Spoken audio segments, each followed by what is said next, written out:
Guys, we're live. Welcome to Benegal Vale, featuring our boys, the Discovery team. We have the John in the center up, Universal up, then followed by John in Universal up left. Of course, there's Gibby, Orion, and Eric as well. How are we all doing tonight? Good. Evil. It's good to be back. All right, I need somebody to do the recap in less than 30 seconds, starting now. Go. We went to the Hephaestus Tower, zapped some birds. Time to fuck shit up. All right, there we go. Boys, we like are it. in the Hephaestus Tower over here. And John does not have a maze dungeon map for you because he was at a wedding. The wedding was lovely. It was a beautiful visual effect. But I'm glad to be home. I'm glad to be playing D&D with the boys. It's the 28th of April. You guys still have not gotten into May. So you're my calendar caboose, as it were. And yeah, we are going to go straight into combat, I believe. So who's ready for combat? I had a question. 2 weeks. Yeah, let's hear your question. Do you mind if I call you... Oh no. That's it. What? Do you mind if...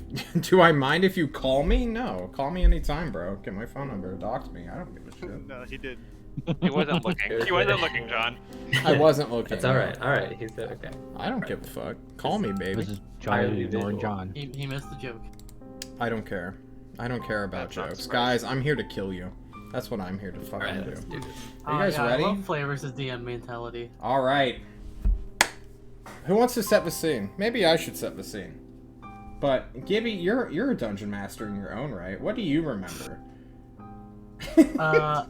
I remember a creature of a horrible monstrosity with several limbs. A creature that is made of flesh and decaying spirit. A creature made of pure hatred and demise that looks down upon us as it greets its guests in the tower. Yeah, it looks something like this. This weird, bony, man-scorpion skeleton thing stands before you. Its jaws are made out of rib cages.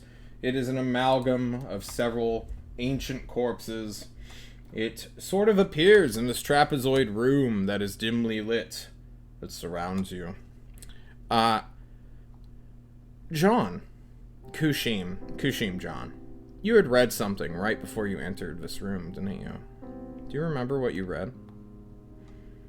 Uh-oh. Ooh, I do kind of. Eric does. Call on him. Call on him. We've been reading messages from Hephaestus, and before we entered this room, he was like, the first one was like, "Oh, I love entertaining guests," and this one was like, "But I have to know what you're made of," or the best way to like figure out who you are is to fucking try and kill you, because fucking wizards. I'm a curious host, and I wish to know you. There it is. There we go. And with that, we will get rid of this peaceful music as we all roll for initiative. Get out of here, dragon statue. Nobody cares about you. You're lame. Also, I wonder what this monster could be based off of. I wonder Oh, gee. indeed. Why are there two Gibbies? Oh, whoops! I didn't realize you dragged them on. I was in God. It's amateur hour. I was dragging my own token because I was trying to make it go faster for you. But I see how it Everybody. is. Yeah, I already had it ready. You don't want to play with doppelgangers, John? Oh, don't worry. We'll get to that too. Oh, I don't like Ooh, that. a nice Oh, I natural like that. 20. Oh, hey, I And- should probably roll. Hey, you probably should. Oh, rolled bad. Does this creature look like that centipede monster in the other place? This thing is a 12-foot tall, so much shorter than the centipede monster, but clearly there is the same aesthetic of corpses, skeletons, banded together to create the terrible monster before you. And as it falls or is summoned or kind of just materializes in this room, the doors close. You're all trapped here with it. Or is it trapped in here with you? Marvel Langley Meager. What do you do, bud? Sorry, my mom. I'm gonna test to see if it's can be used for psychic magic. Yes, it seems hostile, right? Yeah. I'm gonna try to mind-sliver it. Just testing the waters. You test the waters as you mind-sliver it and find immediately that it is immune to psychic damage and effects. Of course. It is an undead skeletal monstrosity. Anything else you'd like to do? Back it up a good 10 feet. And Alright, you actually ram into the door. You're all trapped in here, more or less stuck. I could give you the dimensions of this room, but that seems a little lame. It's a trapezoid. It's hard to describe trapezoids. There's 4 walls. It's basically a square that's tilted, kind of like a rhombus. I'm gonna hide behind Nav. You hide behind Nav. A wise choice as it becomes Runt's turn. I'm gonna have my bow ready. And I'm going to take an aimed shot at it. Standing your ground, this creature maybe 20 feet in front of you. It should be an easy shot, and you do hit. Yeah, you fucking hit. Haha. For 18 damage. This is all piercing, correct? Magical, yes, piercing. Magic does not matter in this specific situation. It is resistant to piercing damage, like most skeletons are. Fun fact, guys, if you shoot a skeleton with a... I think this is true. Yeah. Just a regular +3 magical longbow, they'll still do half damage. Well, Runt, that was your bonus action, your action, and your movement. And my movement. So you're good. Yep. It's our boy's turn. And it's gonna move up. At least to base contact with everyone, since it has a 10-foot range. And it's just gonna start grabbing people with its mandible claws. Who looks the most threatening? Who looks the most pathetic right now? It's gonna do a perception check, and by that I mean we're gonna roll randomly on a d5. And it's gonna choose 2 people. 1 and 3. So it looks like Kushim and Yugu are going to be attacked first with its 2 pincers. This is its multi-attack box that I wrote. This is its pincer attacks. Does a 20 hit you, Kushim, and does a 14 hit you, Yes. Yugu? That'll hit me. Alrighty. The 20 clamps down onto Kushim, who is now grappled after suffering 13 damage. And then it is going to stab Kushim in the head with its stinger. This big-ass tail on the back of it will rise up and stab the thing it's grabbing for a 13. Rolling bad, guys. No. No. Alright. That was its actions. That was its movements. Yugu. You just weave-gamed a fucking pincer attack. Hey guys, I told you we probably should have, like, fucked off, maybe? Bardic Inspiration to Kushim.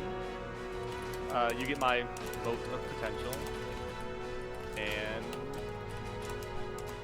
I will cast Mirror Image on myself. Mirror Image. Ooh, the Bard memes. So, if I remember correctly, like 3 or 4 clones of you jump out, and every time I try to attack you, I've got to roll a d20?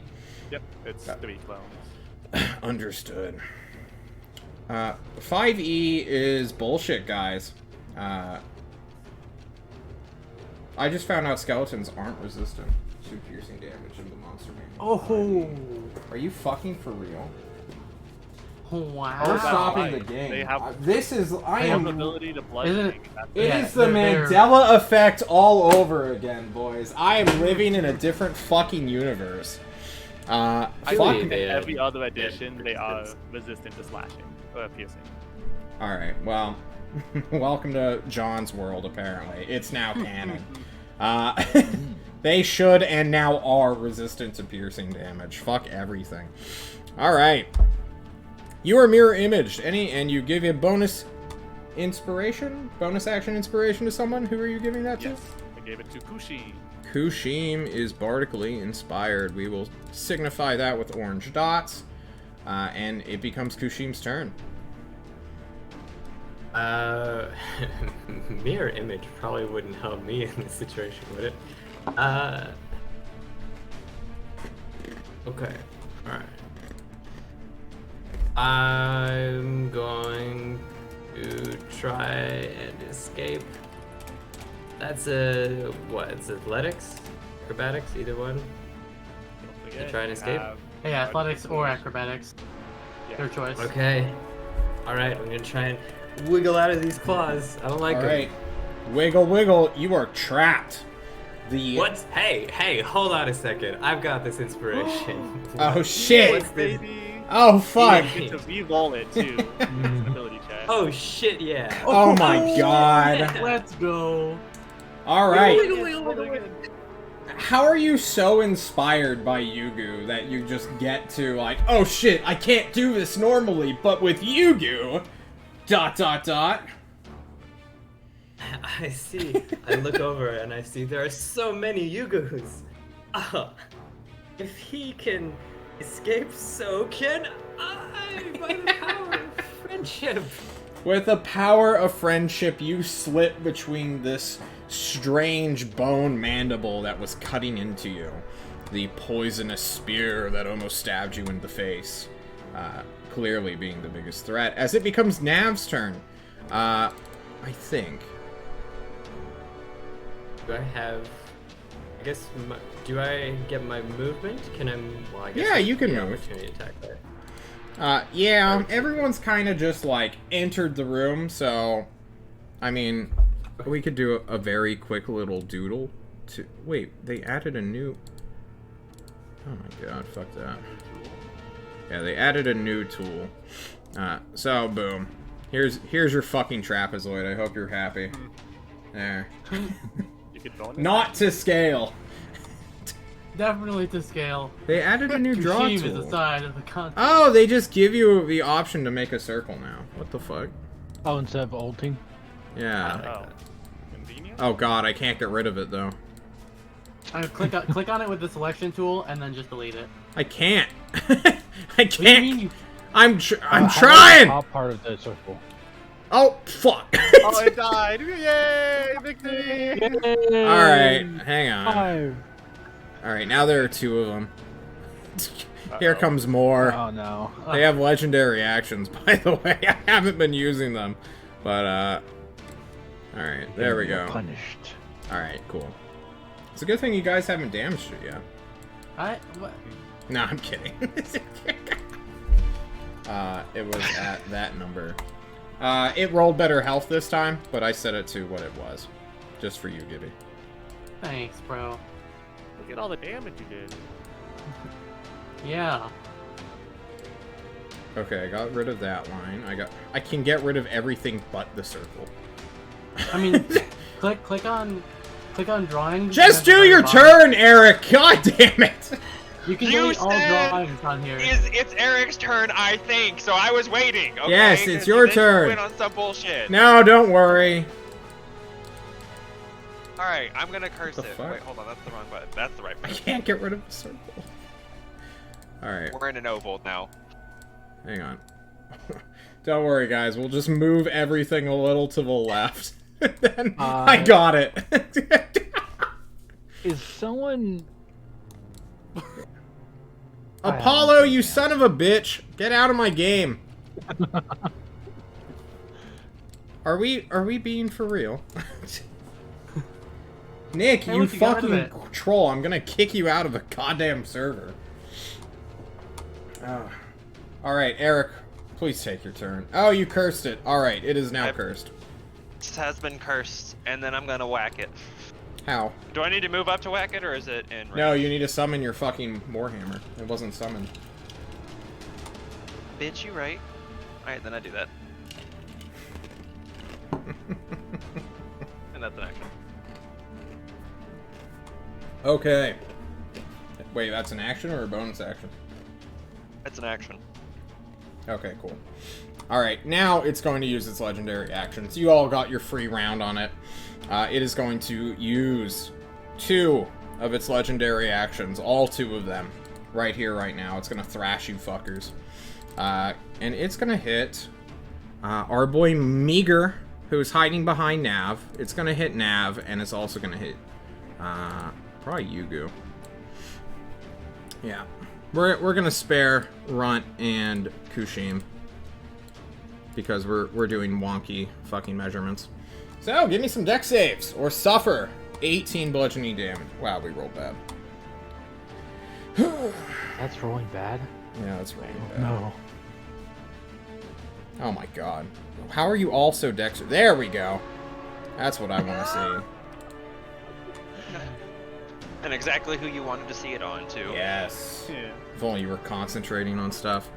Okay, you guys suffer 9 if you pass 15, and 18 if you fail, which it looks like Orion does. Please subtract some HP. Oh, going down as it becomes Marvel's turn. Let's go, Doctor Strange. Yeah.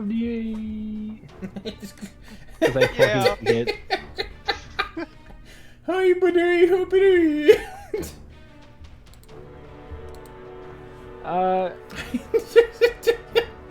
Magic missile. As I point Oh, up in the the air best as I spell come in the like, game. Nice. yeah. What level? I'm just gonna just second.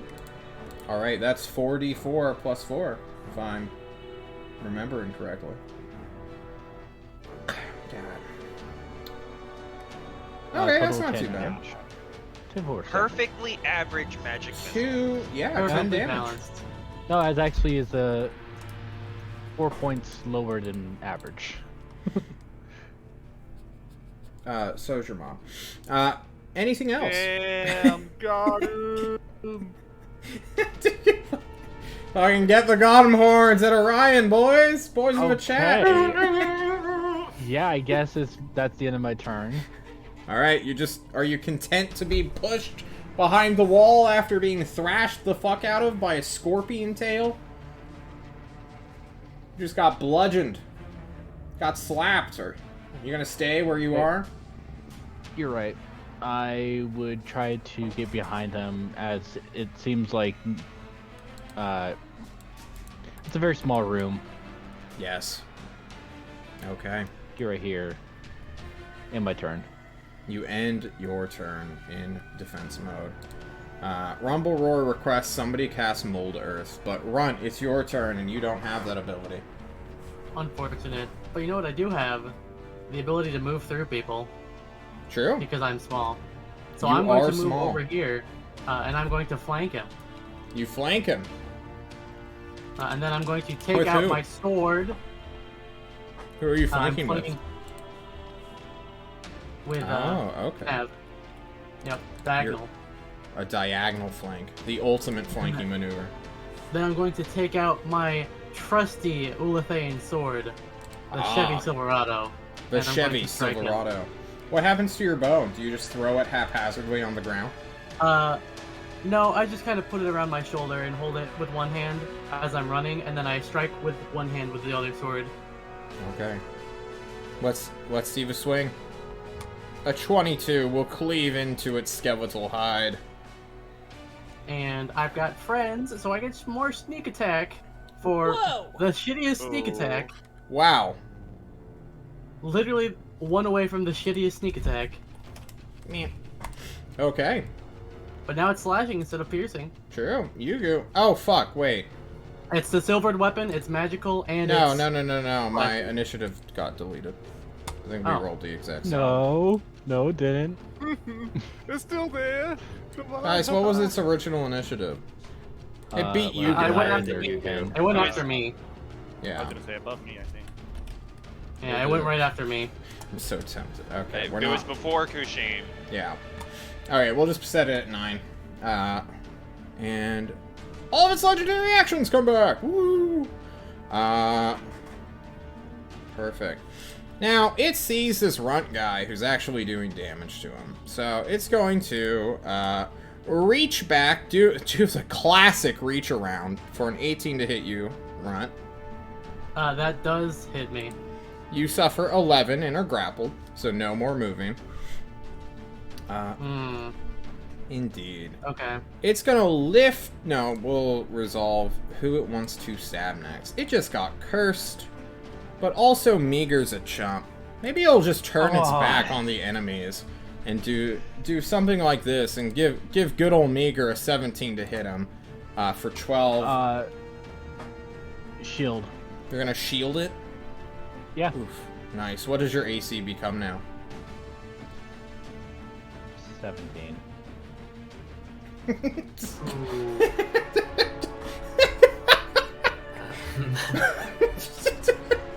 got that first level spell slot, boys! Alright, go ahead and suffer 12, and now it's gonna make an important decision. Is it going to stab Gibby in the head with its stinger? Excuse me, Runt in the head with its stinger. Or is it gonna finish off the wizard? Can I try and taunt it to go after me when I see Taunting is not a real thing in Dungeons and Dragons, and I will refuse to respect it at all points in this world. Well, no I need to matter who declare. goes after, they're gonna go get a 5, so it missed both of them. What? Wait, can you do that while I'm Portent. Portent, yeah. I declared it that I'm going to use the portent. Is this on your that last attack. portent? No, I have a number 7 because we long rested before we got here. Oh, okay. You need Yeah, you had 2 bad rolls. You need to constantly remind me of this mechanic. So it's going to stab out at Runt, but you're going to change it to a 5. 5 under dice, so... Okay. 5. Love divination. 12. Okay, cool. Damn. It will miss Yeah. our grappled boy. But you two are indeed both grappled. So, we'll use pink to denote that. Making it Yugu's turn. Yugu. Oh god. Oh fuck. Oh no. Healing word for 6 to Mogul. Mm-hmm. I will. Nice. I guess I'll disengage. I just want to try and break through the door behind me. I know I don't have anything left, but oh god, oh fuck, I want out so bad. You run to the section of wall that closed behind you. This isn't a real door, Yugu. It's like a sliding pyramid door from the Mummy movie. But you're not Brendan Fraser. As it becomes Kushim's turn, who may as well be Brendan Fraser at this point. Love. Oh, okay. So Meager would have said something like psychic damage doesn't work, we've got this. Am I then aware in this world, does that mean that enchantment spells don't work? Would a hold person be a possibility, or am I like, oh okay, no, I understand that this is not a possibility? This is not a person. Alright. Yeah, that's fair, I guess it does. I Okay. think it says humanoid. In this spell. Yeah, fair. Okay. Never mind, I said it. Oh, okay. My best. I've just gotta Eldritch Blast it a couple times. Alright. Let go of Meager! He's better than you scamp! Oh, shit. Wait, weren't you coming down off of a cocaine high? A 12. Oh, that's Let true. go of Meager. A 12 unfortunately does not do it, but the 19 will hit for a total of 6 force and bludgeoning damage. Now, since we talked about this skeleton with their piercing resistance. But it's also this like 12-foot tall Oh, creature. come on! Give me the extra 3. I'm not giving you the extra 3. It is not vulnerable to buddy. bludgeoning. Although it is made out of bones, there's just too many bones. I was about to say, which doesn't make sense. Come It makes on. more sense for it to be weak to bludgeoning and resistant to piercing. as well. But Well, you know what? You know what it's gonna do since when has now? D&D made sense? You know what it's gonna fucking do? It's gonna whip all 3 of the people behind it next to its tail. That's what it's gonna do. It's gonna hit these 3 people with its gonna thrash movement. Go ahead. God, can we roll a bit better? John, that's a 1, 2, 2, and a 6. Come on. That's terrible. Alright, failure. Eric with the fucking natural 19s on the deck saves. This is incredible. And yes, You this have- respite is here. Ooh. You have resistance to bludgeoning damage. You chose Dow. So you suffer half of 16, which is 8. Wow. Wow. Quick Oh, math. no, it's pronounced Dow. Wow. Wow. Wow, that's a good wow. Wow. Alright, subtract your HPs. Nav, your weapon is out. The Warhammer is drawn. This thing, well, everything looks like a nail when you have a hammer in your hand, right? What are you doing?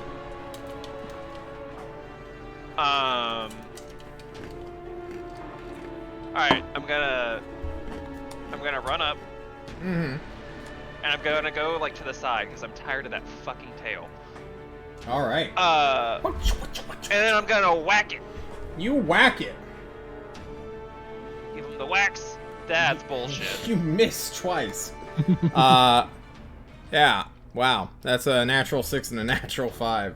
Guys, it only has That's 15 AC. You swing, and you just like go through multiple rib cages. Like, how'd I miss? What the fuck? Was there that +2 AC for flanking? Was that? No, it is not. It's only plus I thought 1, you said- even if it was a flank. Oh. However, Marvel, grasped by this creature, trapped in a room, a stinger stabbing at Runt and now at your head. What are you doing? How high is the roof? From where you are currently elevated, it's only 7 feet above you. Oh, okay, so I can't do that. So I can't fireball the ceiling. Got it. Yeah. Close Well, quarters you could. sucks. Do you have a qualm of hitting yourself, Runt, and the creature with fireball? I do, unfortunately. Ow. If it was just me and the creature, maybe, but Brent's there. I know his real name now. I can't really kill Xavier like that. But so I'm gonna slow him, Ooh, you're gonna and I'm try gonna to use my slow second him. portent to make it a 7. Well, it's gonna use its legendary resistance to ignore it. So get fucked. Followed by what's your bonus action? Buddy. Bro, So it here's has the last legendary time. actions. You should have saw that coming. Just you know, just a little. I can hope. Honestly, doing that wouldn't have made much of a difference anyway. I'm doing this to style on you now.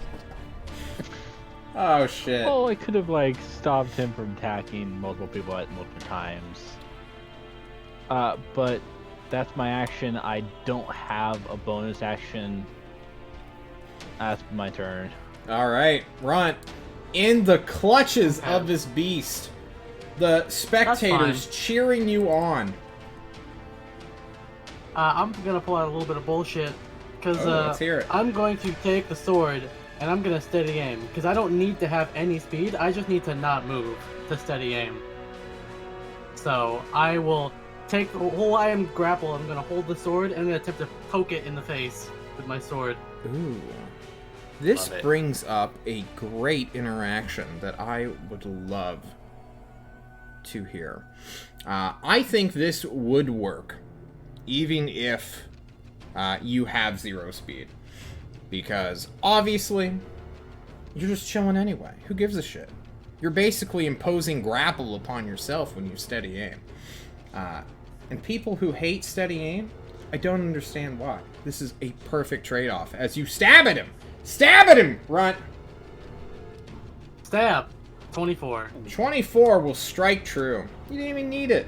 Oh my god, 19 slashing. You're chopping into it, making yourself a delectable target. That's what you're doing. I didn't use it last round, but I'm gonna use it this round. My secret ability. Your secret when ability? You try to hit me. Yeah. Well, first give me a strength check. Or a strength saving throw. Okay. Uh-oh. Alright, that's a failure. Failure by 1. Oh no. Alrighty. This creature, instead of just using its pincer attack to whack at you again, because that's lame, it's instead going to pin you to the ground, effectively restraining you with one arm. It is then... well, it has to attack Meager, because Meager's almost dead. To. He's going to attack Meager with a 25 to hit you. You're already grappled, but suffer another 8, and now you better pull out that bullshit, Gibby, because it is going to use its stinger at you with advantage. Okay, so that's fine. What do you have? You have to hit me first. Shit, I guess 14 not. misses. Double 8s. Unfortunate. Can it get Gotta hit me first, flanking with the floor? No. Is the floor a person? Well, technically it was made by the Faithless, so... Alrighty. It's allied. It is allied. Yugu, it's your turn. The tail is beginning to flick and swish. Legendary action floor. I will go ahead and cast Bane onto this thing. Ooh, Bane. 15 charisma save. DC 15 charisma save. -2. Damn it. Ooh, that's great. It is Bane, meaning it will suffer a negative 1d4 modifier on attack rolls and saving throws, right? Yep, attack and save. Does it re-roll at the end of each save? Nope. Or at end of each no, turn? the last for my concentration. Okay, cool. So that was your action. What else you got? Big boy. Cower and, well, I guess I'm a bird. I might as well inspire someone, I guess. Can you inspire yourself? Cannot. Oh, okay. Can you really not? No. You could. I don't know about bard bullshit. I think there's some birds that can with like AoE stuff. I'll go ahead and give it to Gibby. I'll go, hey Gibby, do that thing that Kushim did, okay? Perfect. Now suffer. What's a Gibby? I guess it'll just be Yugu my and bad. Kushim who gets thrashed. For 19, there we go. I hope I save Well, this one. that's one better than last. Nice. Ha. Both of you suffer half, except for Kushim, who suffers a quarter. Double reduced. Nice. So that's 4 for Kushim? 4? Yeah, that's 4 for Heckin' Kushim. round in there. Yeah, it'd be 9, and then it'd be 4. Give me that saving throw for concentration, Yugu. Yep. And fail it. Fail a 10. Fuck! Ooh, not even close. Not even close. See, I'm gonna use my portent now. No. Kushim, it's your turn! The bone giant stands strong still! Yeah. Look. Meager, this is for you. I hope this inspires you non-mechanically. What? I'm too busy dying. Oh my god, the 25 will hit for 13 points of damage. Brilliant. You have taken this thing below its original half health. It will now kill Kushim. Nav. No. Nav, can you hit it? Let's try this again. Oh my god, the 16 will hit. Yeah, not crit. Guys, he crits on a 17 right now. He can't. That's still a lot of that's max damage twice if you would have hit. God, I'm wondering if your thing's bugged. This is just really good damage rolls. Fuck. No, because I got Oh, an yeah. 8 on one of the last one I did. Stab it. The curse flickers and flares, expanding and shocking this creature with its magical energy. Marvel! At Oh, least I shit. stabbed my staff. I guess this works. Magic missile. Third level, not Fifth level! Third level. Okay. How much damage? That's 5. 5 plus 5. Can you roll it all at once? Yes! Yeah. Oh my god, it's so much beautiful. Just so much beauty. For 17 force damage. Guys, I love Magic Missile. It is almost dead. It's at 8 HP. So, Runt, can you finish it off? Oh, Let's see. DB was on top of it. This is all at disadvantage. But you can steady aim and make it normal. That's true, but I won't get a sneak attack because of disadvantage. True. Yeah. Oh my god, you hit. Can you do 8? Oh my god, you 11. Oh, you Chop its arm off as it's pulling me down. chop its arm off, cut it by a limb. It begins to collapse as you do the follow-up, the carry out, the next decapitation. You kill it, Runt, and the bones collapse on top of you. Not Nav. Well, I guess Nav. Nav, do you want to try to catch Meager or let him suffer 1d6 fall damage? He was being loud enough up there. I'll try and catch him.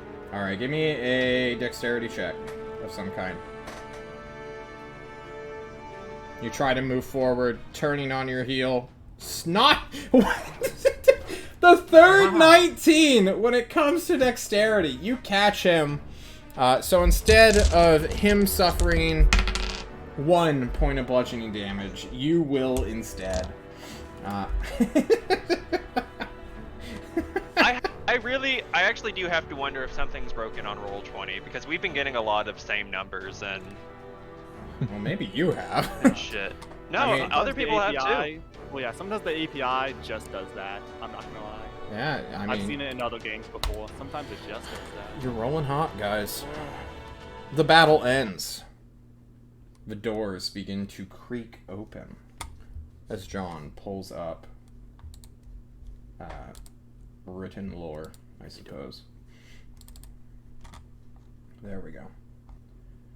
As well as his map. Where's his map? The battle ends. Nothing is said for...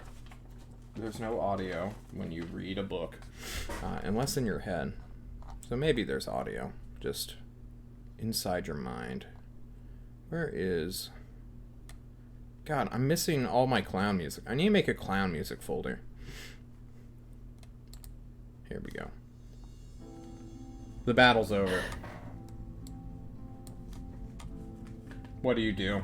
Nav is holding Princess carrying Meager in his arms. His My four-eyed. hero. Nav's gonna pat him on the head. Good.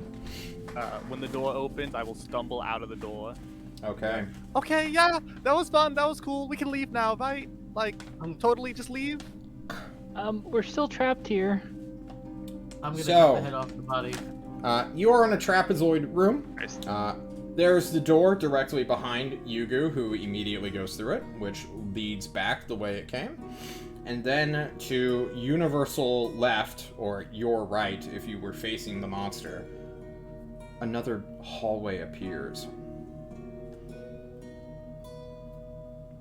Appears as one that we haven't seen before.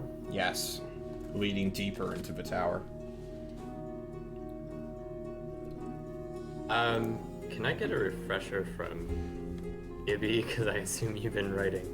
Okay, I'm a kind host and so allow you entry. Key number 1, but I'm a curious host. Wish to refresh us on the messages we got.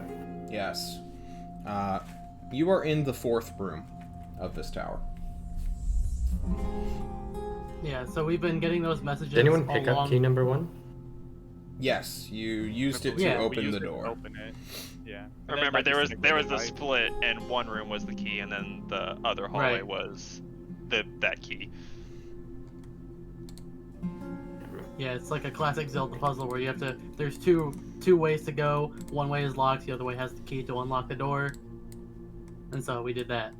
We just go ahead and organize the player too. And then we found a spiral staircase, right? And That was at the beginning. Yeah. We Okay. entered like a room that had the spiral that led us to.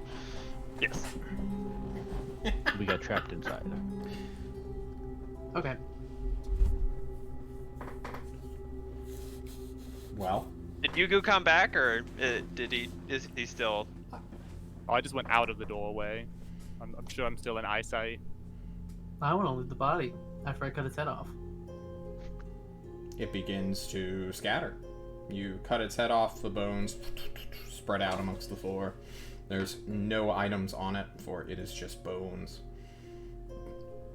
However, Then ahead of you, a glint of gold. Hmm. I'll investigate the floor and the ceiling to see if there are any traps I can notice before I immediately run after the glint of gold. Well, there's a hallway that is 5 feet wide and 15 feet tall that leads outwards into the tower, Mr. Runt. Okay, I will unsheath my 10-foot pole and begin reassembling it into its full length. How and I is will begin our to light? Who has light on them? So, okay, Yugu is the light source. So Runt actually can't see past what Yugu. So just in the shadows, in the darkness, there's just a twinkle, a sparkle of gold illuminating from some sort of light source ahead of you, Runt. you're gonna have to come back here. Or at least give me your flashlight. Okay, no, I'll. You promise? If something comes up like that again, you get in front of me. You won't. I mean, yes.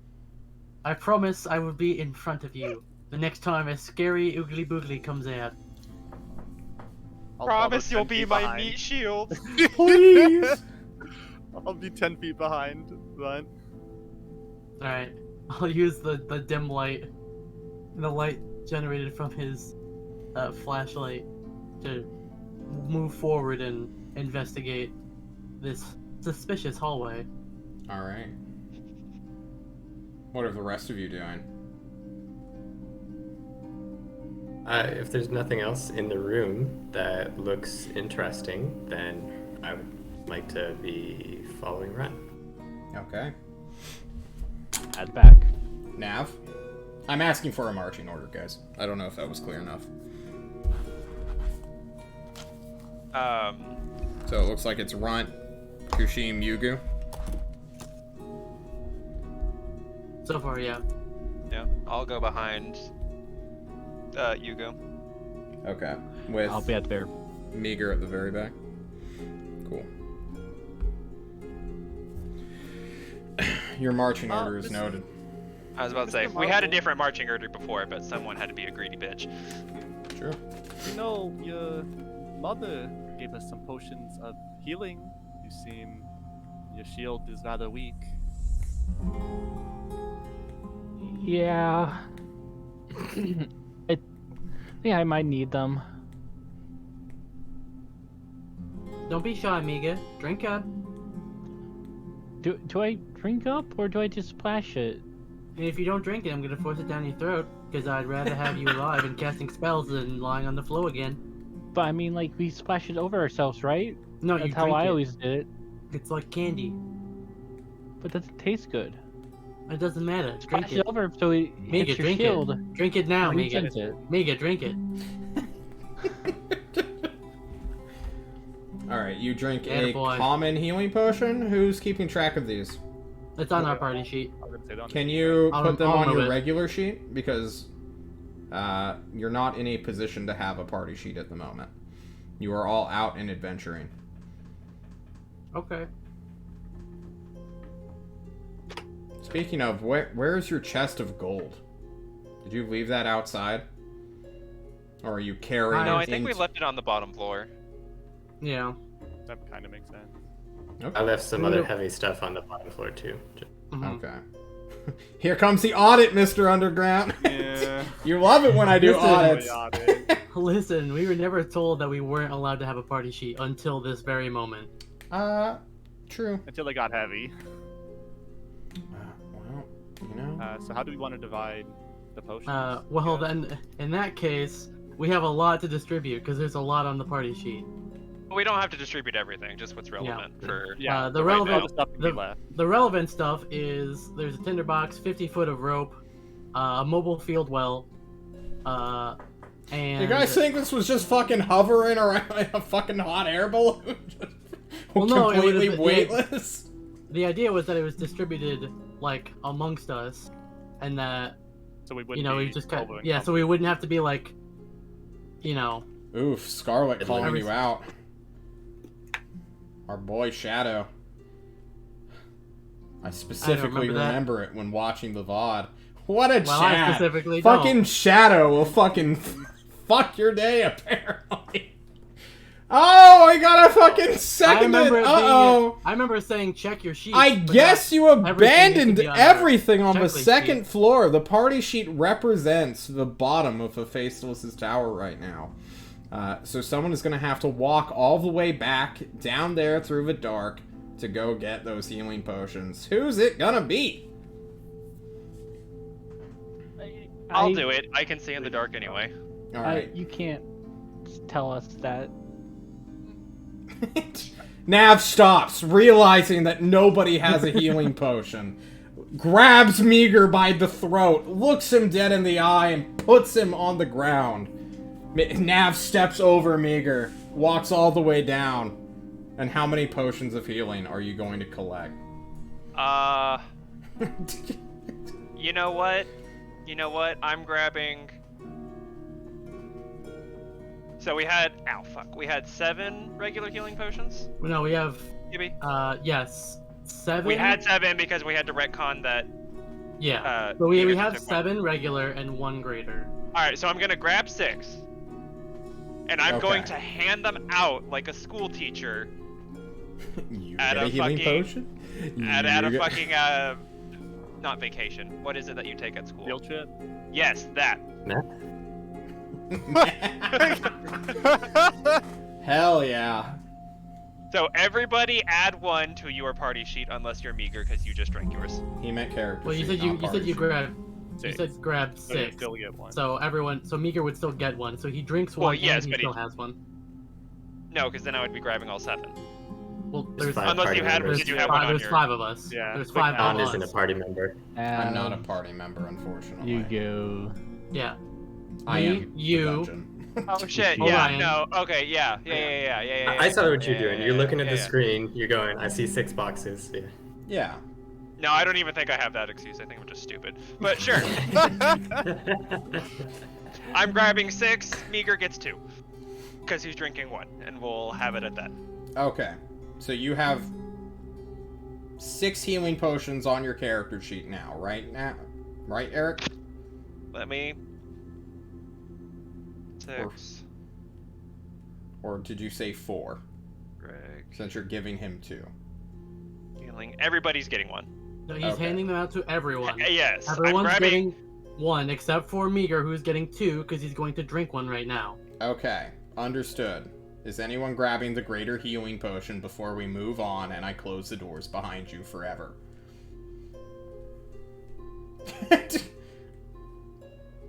Okay, I guess not. We No. take a small break, grab healing potions, give 1 to Meager, who drinks it immediately for 9 HP. And in that time, Runt, I assume you move closer to this treasure, getting closer and closer. I mean, if we're gonna have hallway. that oh shit moment after Nav gets back, then after the healing potions are passed out, then yes. Okay. You move forward into a diamond-shaped room. Kushim above you. Since you are the second person in line, you can grab Runt and stop him and read out the words that you see above. This room says simply, this is a gift for the warriors. And I need someone to roll me a 1d3. Maybe one of our warriors. Yeah, that's...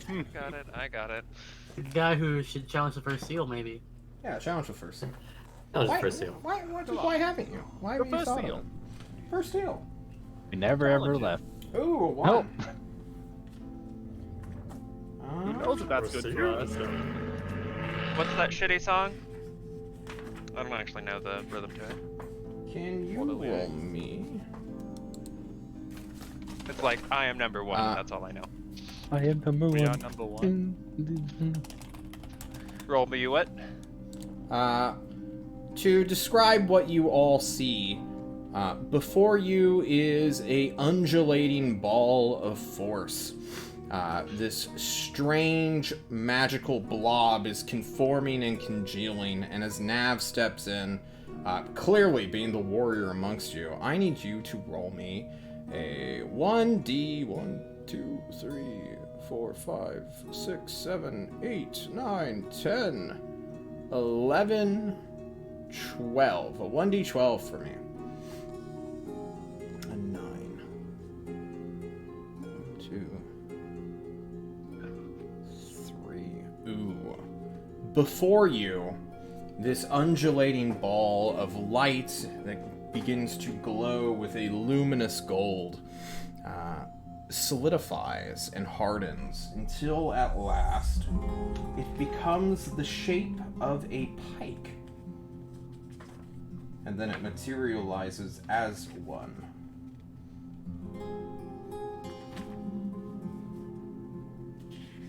That's all I'm Pike telling is you. a long spear, right?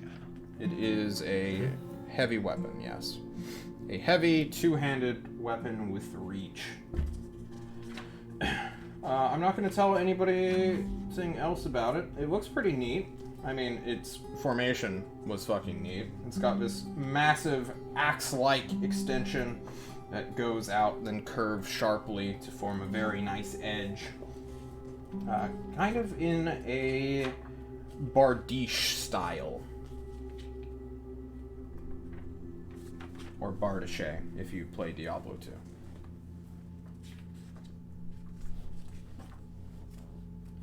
You I'm all gonna look watch this behind me happen. and everybody. Okay, never mind. No, you look behind you at everybody. Everyone's in stunned silence, apparently.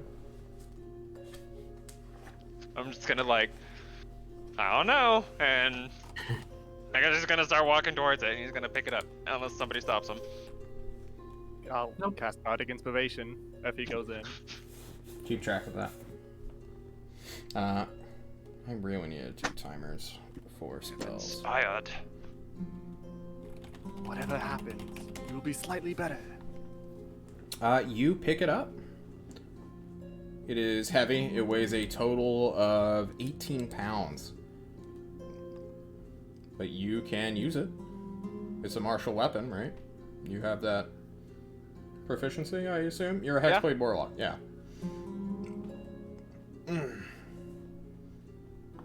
Okay.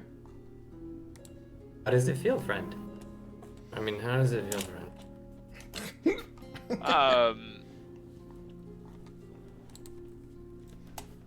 Can we? I've quite forgotten. Can we tell when an item requires attunement? No. That is not an intrinsically obvious thing. Thanks for the kilo conversion in chat. No, fuck. I'm gonna. Kushim's always been our identifier, right? Mm-hmm. Oh, that's what I thought. I'm gonna like wave at Kushim, and I'm gonna like plant it down. I'm gonna like point at it, and like kind of put it in my crook and do the like.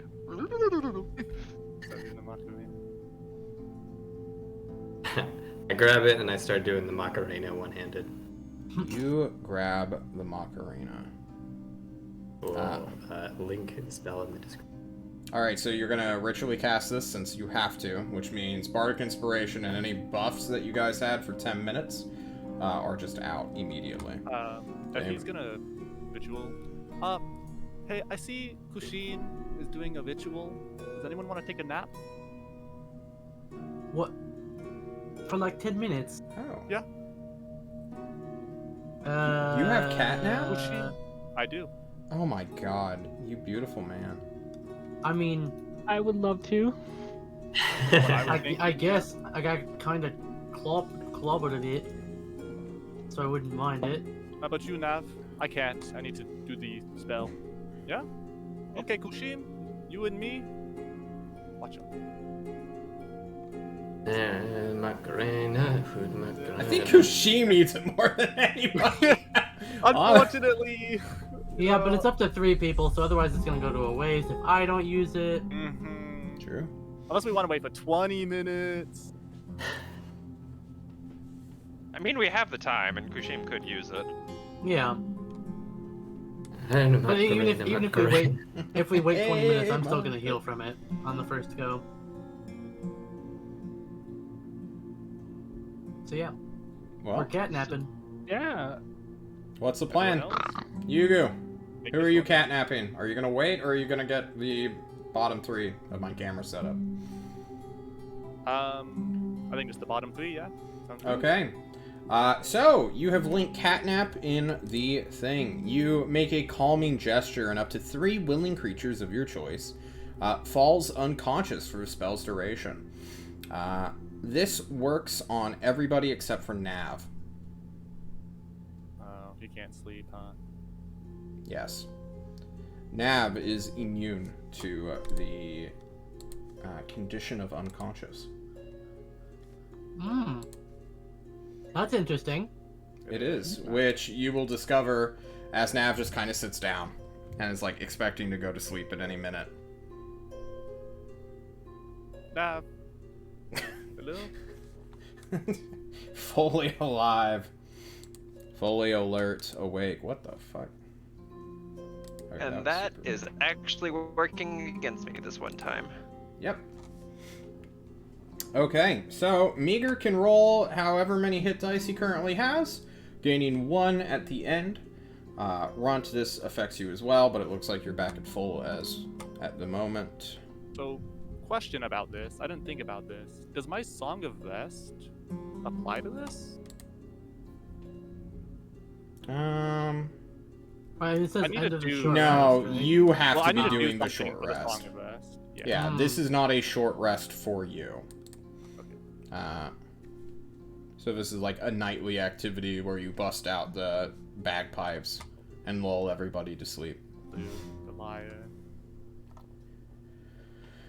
Alright, you identify this pike. This is a pike of +1, and it has a random modifier associated with it.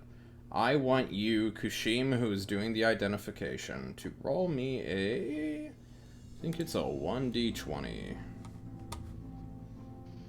16.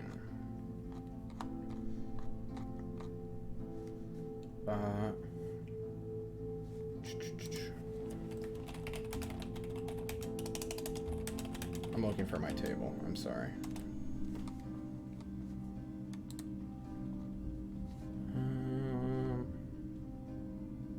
Jesus Christ, where the fuck is it?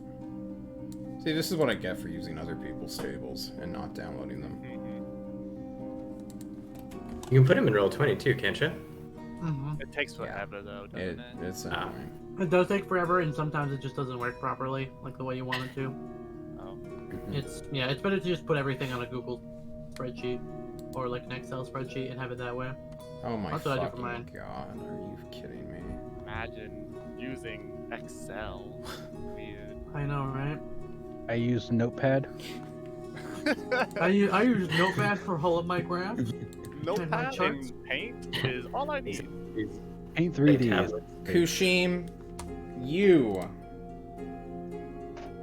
while identifying this, feel... Oh my god. What is happening on my side? Okay, we're just gonna... ignore cameras. John, just ignore camera. Kushim, you, tired, somewhat hungover somehow from a cocaine trip, which notoriously is a stimulant. And you, Yeah, but you crash. you are crashing as you feel a sudden, inspiring hatred for all reptiles, or maybe just a specific kind. And as you feel this, negative, terrible energy begin to radiate from this weapon. Can you, like, identify again? I don't just want to, like, math it out. I kind of want it to be a surprise if Nav ever tries to murder Yugu. Hey. Yeah. It's a surprise.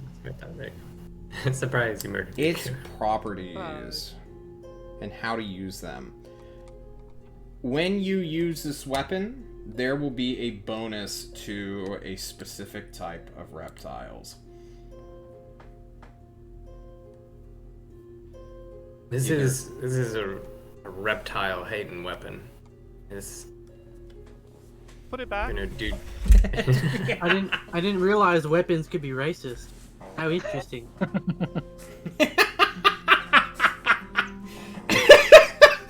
I guess that's one way of putting it. Yeah, it's just a racist pike. Nah, That's put what. it- Fucking Put it back, try cold No, blooded. no. We're gonna take this and we're gonna sell it to someone, and then they could be racist, and we can make money off of it. That's my vote. I think it belongs in a museum. Or we could sell it to a museum, and then no one can be racist True, with it, yeah. and we make money. I How's this agree. stand? Good. All right. That makes A racist pipe? So actually, we're in essence we are removing some racism from the world and making money. I like this idea. I like it just being gone. So yeah, Nav, you can hold on to that for now, and don't hit anyone with it, or we're going to have to label you as a racist. You just bonk runt. Just Nav is gonna take the pike back, and then like give this really like dramatic shiver, and he's gonna turn to Yugu, and he's gonna start advancing with the pokey dart. I'm gonna cower behind Runt as best as I can.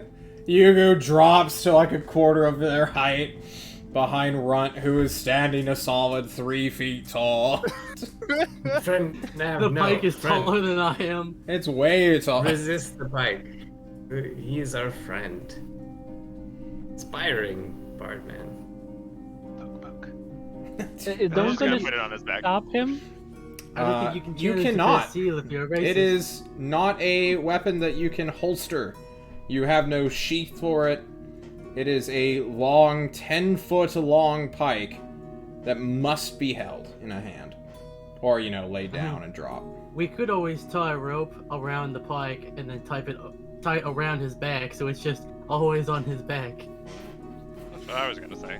Then you would have a 10-foot pike strapped to your back at all times. Do you know how fucking bothersome that would be? Well, not to me. Um, I don't have to deal with it. hold up. I can't even carry it. I'm not strong enough to even carry that thing. Is Nav strong enough to carry an additional 18 pounds? Oh yeah. Okay. I trust you. I'll audit your sheet Oh later. wait. And if you lie to me, I'll subtract permanent health. Da-da-da. The party's sheet I don't is actually strong. think I can use this. It's a martial weapon. Do you have to be It's a martial attuned? weapon, but that lacks the two-handed property. Ooh. Oh. Are you not Pact of a Blade? I am. Pact of a Blade ignores that. Yeah, Pact of the Ignores Blade that? lets you, Okay. it also Yeah. lets you use ranged weapons, I think. So everything that you couldn't use before, once you get Pact of the Blade, it basically upgrades you. I think you have Everything. to bond with it or something, or do like some. Well, Yeah. so stupid to make it my, I was thinking I could make this my packed weapon, so I could shunt it away, and I could just Oh. carry my war pick like normal. Bring I us know a that's good call. But then you Thing I wouldn't be can multi-attack with do. your war pick, right? I think Oh, you have that to is a do that problem later. to think about once we're outside the dungeon, because I don't think you can Mhm. instantly do that no matter what. Yeah, I it think takes like a an short hour. rest. Okay. It takes an Yeah. hour to debond and rebond. Alright, I guess I'll just carry it, and if I have to throw it away in combat, I have to throw it away in combat. Yeah, I mean, where's it gonna go? It's massive. It's not like someone's gonna fucking steal it away from you, right? Right? You all can move forward, or try to turn around, I guess. What would you like to do? Forward. Forward march. You will leave. Is there forward? This. Can I yes, give there someone is. a light and change places with Mika? Maybe. Just give me the light. I'm already going first. I'm gonna touch like your boots and cast light on them. Your boots now illuminate by a You 20 couldn't, by like- 20 area. You couldn't have like touched the stone and handed it to me. You had to make it me directly. Yes, Well, it you is said you you wanted now, the light. Runt. You will never be able to hide in shadows How, again. how am I supposed to hide in the shadows when I'm just a fucking torchlight? Okay, fine. Give me something. You want a Well, dagger? it's too late now. You've already Well, cast a spell on me. 'Cause I'm Oh, yeah, already light. It's too I don't late. think that's how it works. This is taking too long. Can you guys? Anyway, we move forward. You move forward. Oh shit! Get out of here, Xbox. I hate you. You will enter a hallway. It stretches for 60 feet, as all hallways do in this weird tower. The dimensions are 5 feet wide by 15 feet high, and you will enter, eventually, another hallway, another doorway, but this time it is that of a spiral staircase that leads up. One you have been to before, a perfect replica of the first stairwell that you ascended. Above it, there is more writing. This is E3. You passed the first trial of strength. Now, let us see if you're worthy of secrets. Friends, it says we're worthy of secrets, or yes, secrets. Kashim gets a little bit Perkier. excited. You're sobering up just a Adjust little. nostrils. Get a second wind. What was that? It said secret? It said, you passed the trials, whatever, something. Let's see if you're worthy of secrets. Oh, so they'll just give a secret. A chance to discover secrets. Yes, Meeker. Go. Well, as long as we don't have to, like, try for it, it's fine. Agreed. I shuffle into the Is there door. Anything else in the hallway? The woods? These words are written in... I think only Kushim can even see them, just due to the fact that he is a warlock with that kind of sight. Oh, that's right. All the If you woods guys, like, did not have that one perk, and no one had comprehend languages going into this, chances are you would not have seen this writing at all. And just kind of... be screwed. Stumbled about. Yeah, stumbled about. This stairwell is 30 feet in diameter, and it ascends another 60 feet upwards, just like the previous one. So quite a climb. Literally, like, you're 120 feet in the air, at least right now. There's no windows, there's no light sources except for Runt's shoes, his kicks, his little slippers. My little buckled up shoes. Yeah, My little roasted shoes. rather foreboding. But as you get to the very top of it and more hallway stretches out before you, another sign will appear as you enter E4. Kushim, you read with your bug-eye stalks. The key to secrets, of course, is trust. Let us see if you are deserving of mine.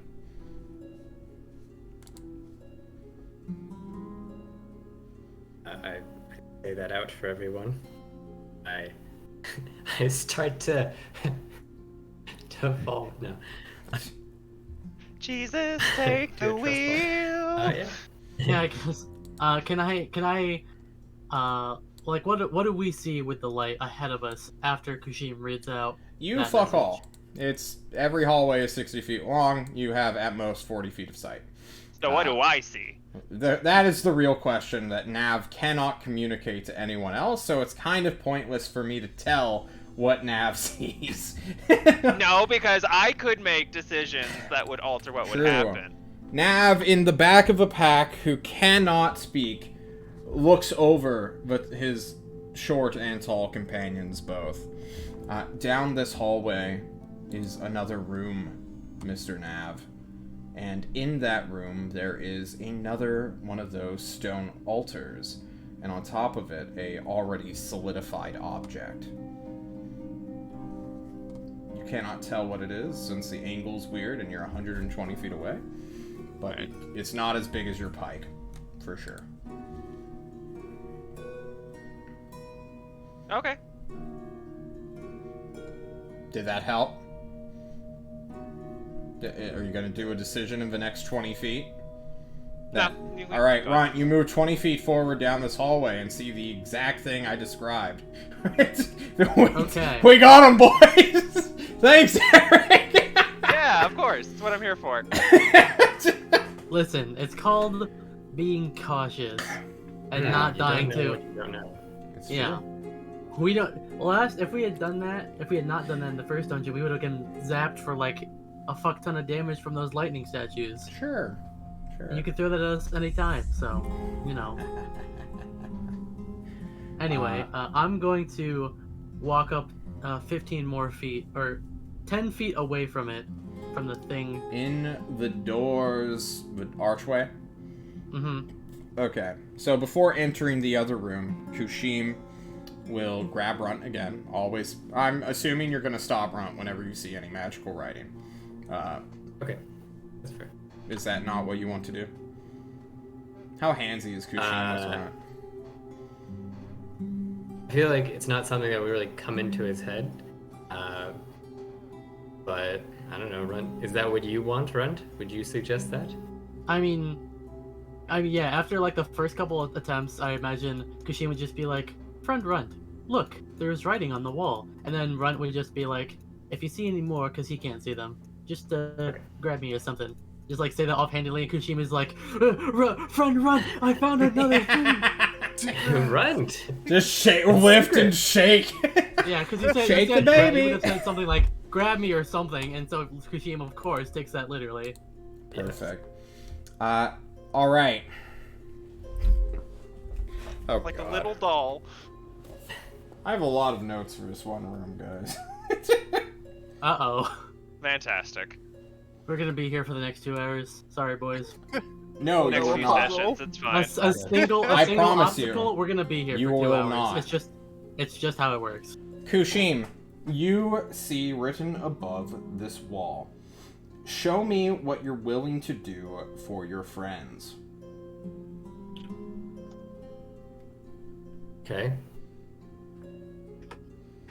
Sheem is going to take off his pack, go into the room. You go into the room. What's everyone's passive perception again?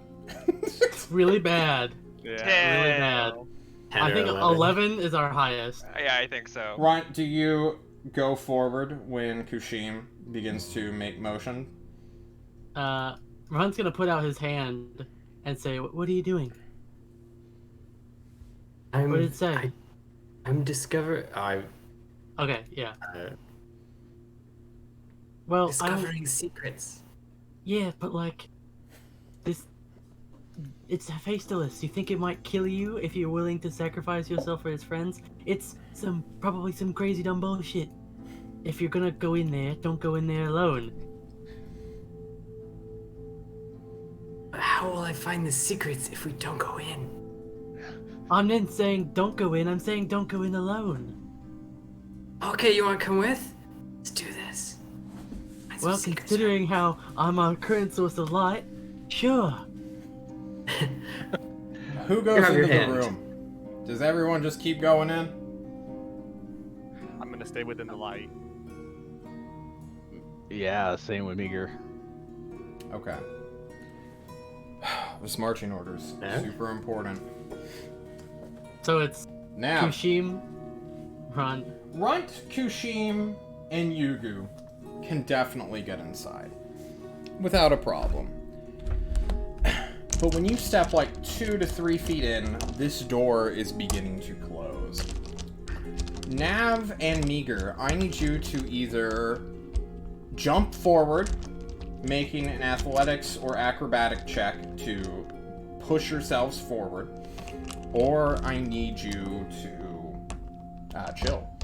The difficulty is going to be based on your position, and Meager is further in the back. Eric, doesn't matter what Eric's was. He's just rolling hot for all of his skills. Can't hit a goddamn side of a barn with a literal melee weapon. But he kills it every time with these skill checks.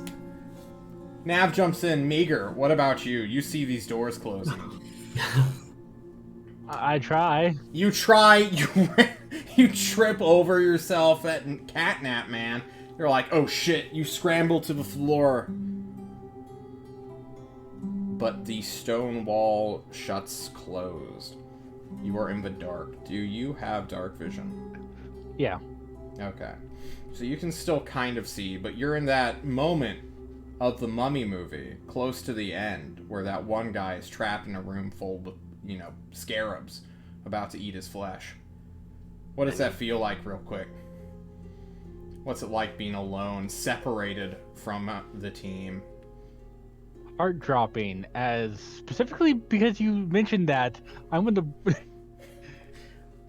now afraid that I'm going to be eaten alive by scarabs. Well, guys, this is Meager, all a on the Mummy other hand, movie. is just like heart dropping, like realization of like, oh, I'm alone. They keep telling me how dangerous this place is. I almost died. Now That's you are not good. alone. All right. I should definitely have prepared Missy Step. Yes. Yes, you should have. Guys, we will find out what's on the other side of this room after a small break and after John changes the music. Guys, we'll be right back.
Gentlemen, we are back in a very stressful situation. The doors have shut, and something is about to begin.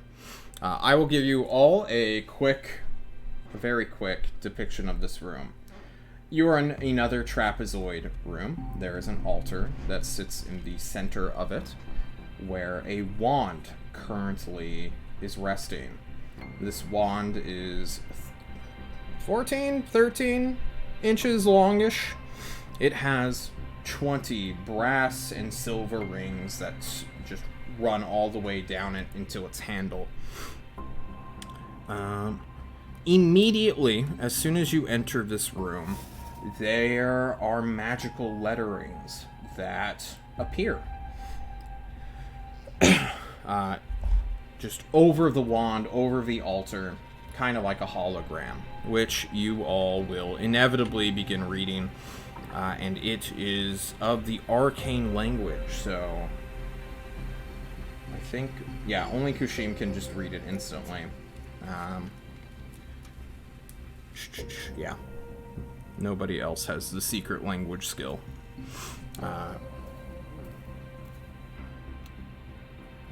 The room prior said, the hallway prior said, "Show me what you're willing to do for your friends." This one says, "You have 5 minutes."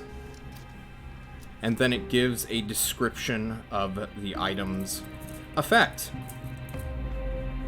You will choose one creature, and that creature will suffer 30 magic missiles. They do not split.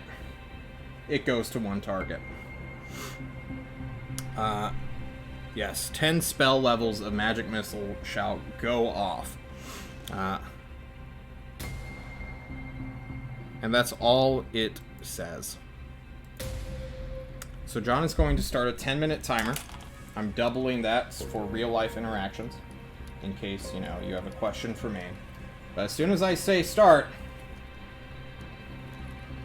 we start. Alright. 5, 4, 3, 2, 1. Your time started. Alright, fellas. Here's the deal. Nav, shield? Yeah, Nav, do you have a shield spell? Okay. Oh. Here's the deal then, before we do this. It seems like a really simple answer if someone has the shield spell, which we have. The problem is, what if it can't block all of them? Because shield only lasts a few seconds, as we've observed Mika using it. What if not all of the missiles come out immediately? So, here's my proposal. If shield isn't strong enough to withstand that many missiles, I will use my healing potion and try to bring Nev back, because we know we can just splash these on him. We've seen it happen if he goes down from this.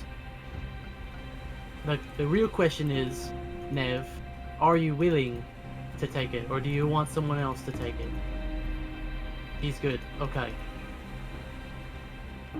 Runt's going One to. other Oh, thing. go ahead. Can we really trust him? Yeah. Is Hephaestus? As soon as you say trust, a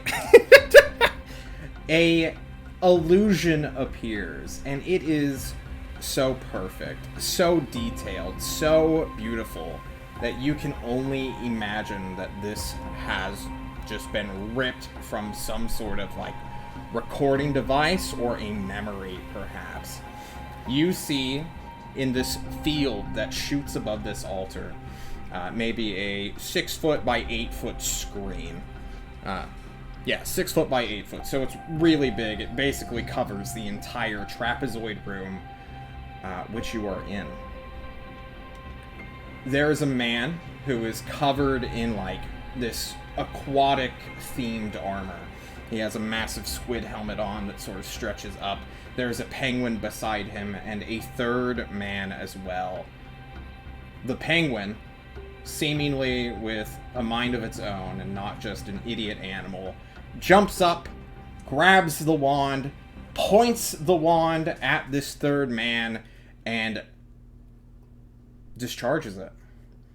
You watch the display of 30 magic missiles strike this one person and obliterate him. I need everyone to make me a perception check.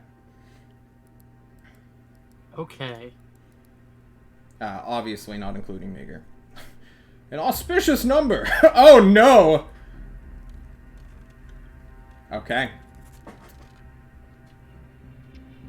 You are all just like taken away by the image as this corpse of a man falls, pockmarked, partially exploded, having been struck in every single body part and dead on impact.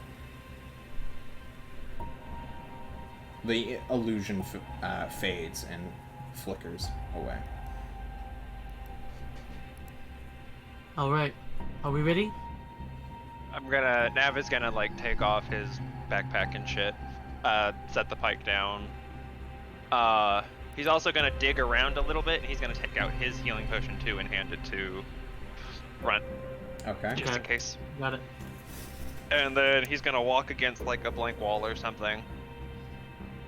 And just like roll his shoulders and just Yugu stressing. sit there. Okay. I'm gonna grab the wand and wait for it to do anything as I grab it. You wait a solid half a second before all of you are surrounded by a green energy field that radiates from the altar itself. Who has magic on them that would immediately notice a magical effect being dispelled? Anyone? Are we essence manipulators? Our boy, Nav, will immediately go blind. That's what happens. You will all kind of just watch the red flickers of his eyes snap out of existence. They de-illuminate. And what does Nav do as he loses all vision? Just like a double take. Don't worry, 'cause Nev. that's- Something's happening. We've got it handled. Do we though? Do we Shut really up. have this Shut up. We have it handled. Yugu, Just Kushim, and Runt, can you give me Arcana checks? Ooh. Yeah, baby. Arcana check, he says. The Arcana proficient rogue. I have Kushim. expertise in Arcana. You've never passed an Arcana check. I know. Kushim, you immediately recognize the spell after you observe the reaction. This is a field of anti-magic.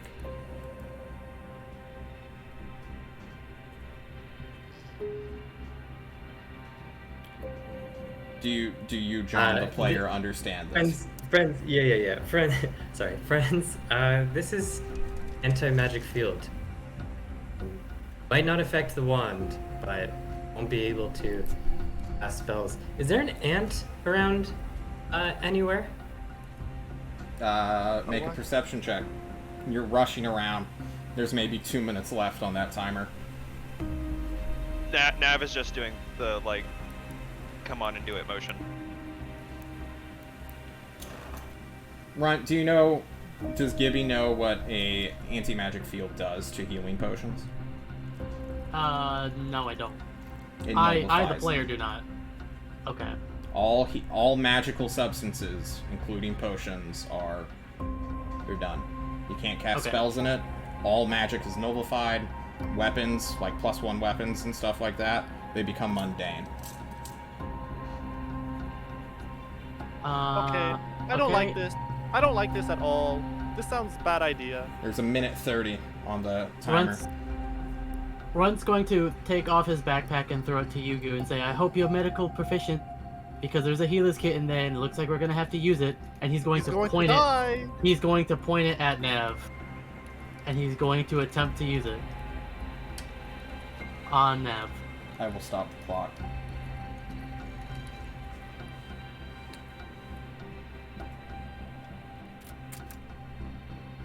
Time seems to freeze for everyone for a minute here. We are going to do a very quick character check-in. And we're going to start with Yugu, who seems the most scared and stressed at this moment in time. Yugu, you watch Runt reel his arm back and begin to motion as a penguin had done against a complete stranger, a humanoid of some variation. What's going through your mind right now? Nav's dead. Nav's so dead. This guy is going to explode in front of me right now. I do not know what this Faceless has planned here. Obviously to kill someone to make us weaker, I think. Like, this is a death trap. Obviously the whole plan of this tower is just weigh us down, kill people until we get to the top, to die to some epic monster or something. This is just one giant death tower. A phrase was said, Yugo, right before you entered this room that Kushim aired. What are you willing to do for your friends? Kushim. I'm jumping in front of that wand. Okay. Can you wanna can we justify that action just real quick? I can't watch one of my friends die like that. I've seen too many people die, and I can't. No, I've gotta try. Okay. Runt. A phrase was said. Boss. What are you willing to do for your friends? You In this scenario, have picked up a wand and have pointed it at a person who is cursed by some magical armor. Because why? You clearly singled out Nav immediately. Is this just a pure, like, arithmetic of just, like, he's the toughest, he can survive it? there's two parts to this. One, it is absolutely because he seems to now be the toughest and the most likely to be able to take a big hit and live. Maybe not be conscious, but live. Because he's seen people take a big hit and not live.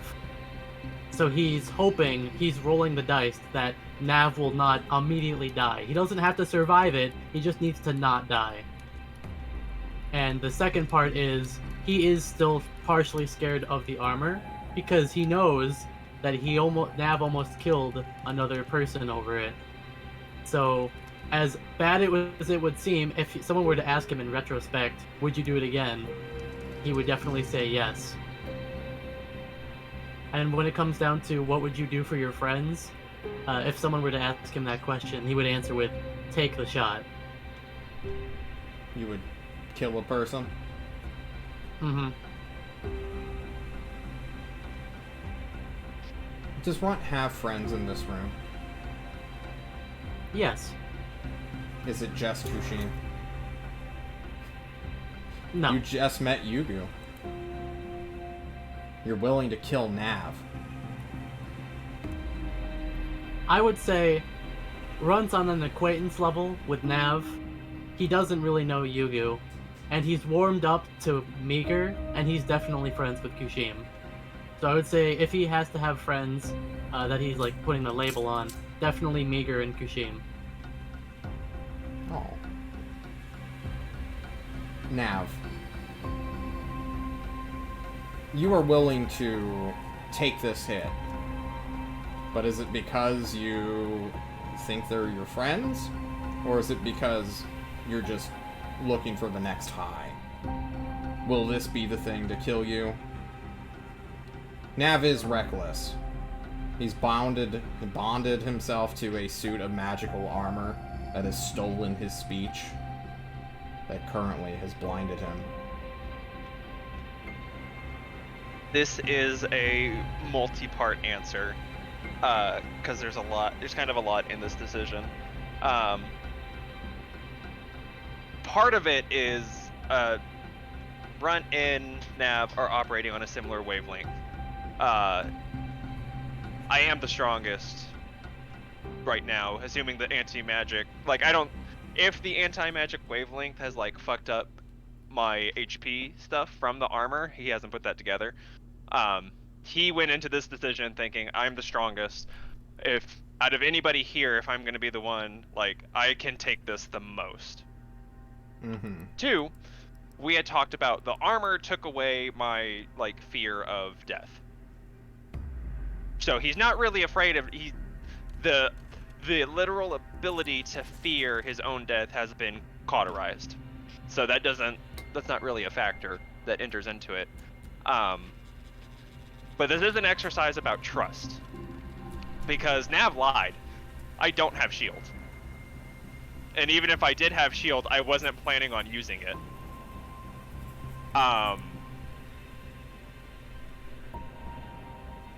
Well, I know your spells. I know you didn't have shield. Yeah, I kind of figured. That was a reveal for everybody else. No, I was great. I loved every single second of it. Like, so this shit, is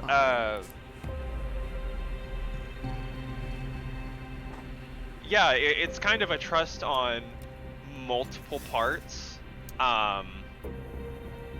Like, it's an equal part of trust that his team will figure something out, and it's an equal part of trust in Hephaestus that, because he hasn't lied yet. Like, he's been up front. As shitty as he is, everything he's done, like, everything we've dealt with him, he's been up front about what's happening.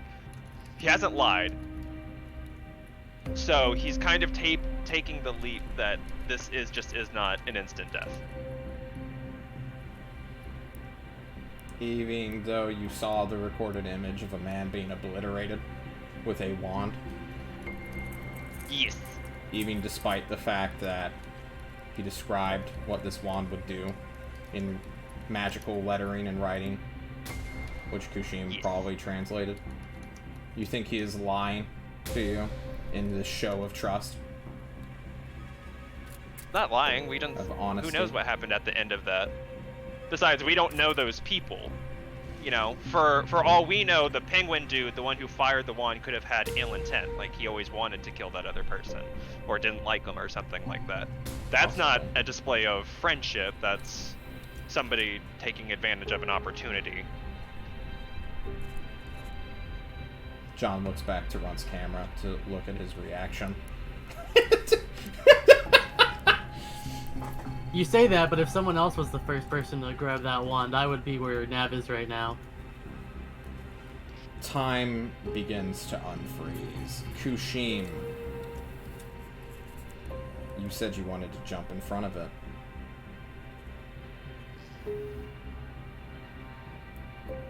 You have a split second. I'm not gonna make this a roll.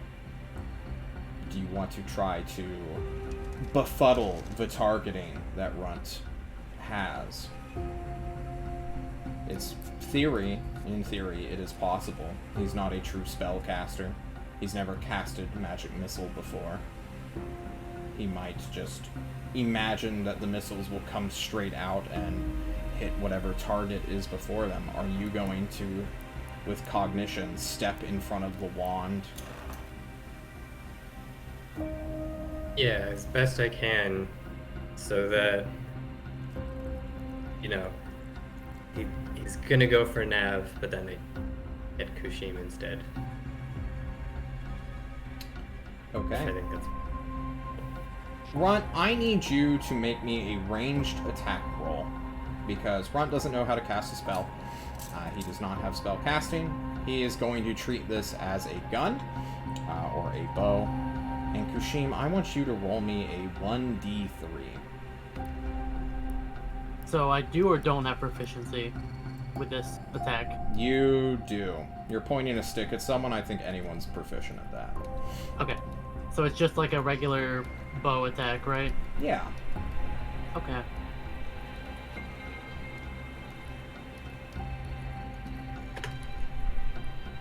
Okay.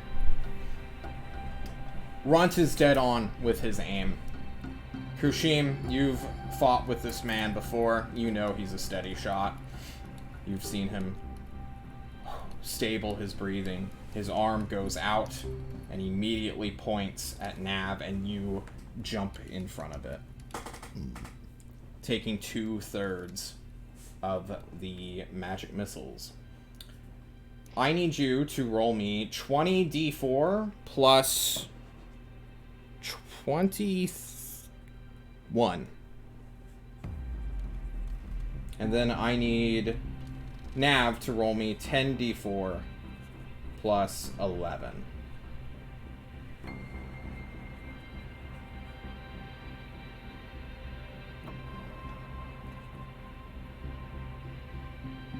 Is it plus 11? Yes. Kushim, you suffer 77 points of force damage. Are you dead? Or What is dead? It is, I believe, twice. Negative on your hit points. Right? It's more than I that. have... It's instantaneous death is your hit Like points more than half? plus more than half, I want to say. What is your total hit points right now? My maximum hit points is 52. My current hit points is 27. I would go to negative 50 with this. You're alive?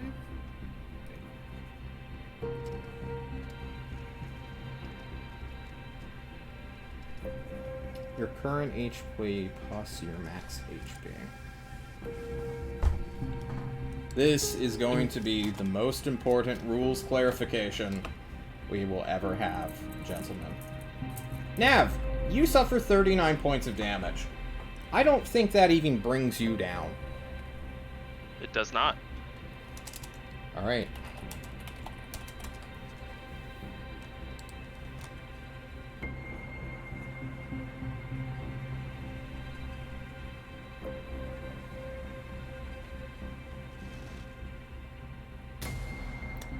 You have to take your max HP as damage in one blow to have instant death. I don't think that's correct. More than my max HP is damage.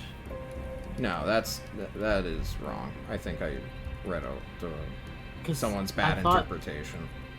Yeah, when people died during the Grug fight, I thought it was if you get to your negative. So if you got to negative 52, that was instant death. When damage reduces you to 0 hit points and there is damage remaining, you die if the remaining damage equals or exceeds your hit point maximum. Oh, fuck yeah! So he lives. He lives by 2 points. Yeah. Sorry for the volume. Oh my god! No, this is important. Oh. Kushim, all of you watch as he jumps in front of these magical missiles. They are shooting like darts directly into Nav, who just takes a barrage on his right side, his shoulder, his arm, and partially even his helmet. Nav stumbles backwards as all eyes turn to Kushim. The anti-magic field takes the wand that immediately begins to disintegrate, all of its magic fading and failing. The door begins to open, but the field remains. And by begins to open, I mean is like slowly at a rate of maybe a couple inches a second. Not a second. Like every... John looks at the actual thing. It will take 30 seconds for this door to open halfway, allowing a medium creature to potentially squeeze through. I'm dumping Bud's pack entirely, emptying the whole thing, and looking for the healer's kit. Okay. Give me a quick investigation check. This will be how soon you find it, and Kushim, give me a death saving throw. You can make it public for the dramatics. You're not out of the woods yet. Can I help him look through my pack, because I know where it is? Runt, give me a surprise check. You just blasted Kushim, your only friend in this entire room, maybe in your entire life. This was not what you were expecting, as Kushim fails a death save. He's pretty surprised. Yugu, you find it not on this turn, but the next. And I need Kushim and Yugu to roll initiative. Kushim can roll 1 here and instantly die before Yugu gets to him. And Yugu, this is significant damage. This is not just a instant like, I'm gonna bandage the one wound. This is, he's bleeding from several dozen pockmarks, at least 20 of them. And you need to find the one that's killing him. Okay. Yugu rolled a 20. Kushim, can you roll me initiative as you bleed to death? Rolled it to the GM. Oh, I guess. shit. I clicked the initiative button. Oh, I'm sorry. You rolled a 12. Yugu, you beat Kushim's bleeding. At least, you hope so. You run forward, you have the healer's kit. I need the most important medicine check of your life. I will Bardic Inspiration myself. Can you do that? We thought you could. Oh, you're right, I can't. I'll Bardic Inspiration Kushim, because I think that works, right? It's still a skill check, no? I don't know if you can bardically inspire an unconscious creature. Yeah, I think they have to be conscious, right? I'm gonna put it in the chat, so please do. Can read. I'm gonna read it as well. Not from the Wikidot. Fuck the Wikidot. You can inspire others. You can't hear me? No. That's for Bardic Inspiration, it's who can hear you rather than who is. It doesn't say anything about being conscious. Well, to be fair, If they can had you it hear before. if you're unconscious? If he had it I mean- beforehand, I think he would keep it, but he can't hear me now. Unconscious makes you. I don't think he can utilize something when he's unconscious, regardless. Yeah. That would be silly. Kushim is dying. You cannot bardically inspire yourself. Yeah, others. Through stirring words and music. You have one opportunity, one chance. That's a good roll, mate. That's a good roll, mate. Really good roll. Is it good enough though? I need to decide a DC. Where's my DM sheet? The only way you fail it is if the DC was 25. You suffered 20 individual wounds just now, Kushim. Maybe I should have made the DC check based off that. But now you've rolled the number. So there's no going back. It is there. It is there. A very easy difficulty. So, picking up a rock. DC 5. An easy DC, probably throwing that rock at someone, is 10. A moderate, now that guy is behind cover. He's in a window, and you're going to throw that fucking rock at his head. That's DC 15. A hard DC. I don't know how far I can stretch this fucking metaphor here. Arcing rock over the ball until hitting him. Yeah. Is DC 20. Very hard is DC 25. Kushim, what do you want this DC to be?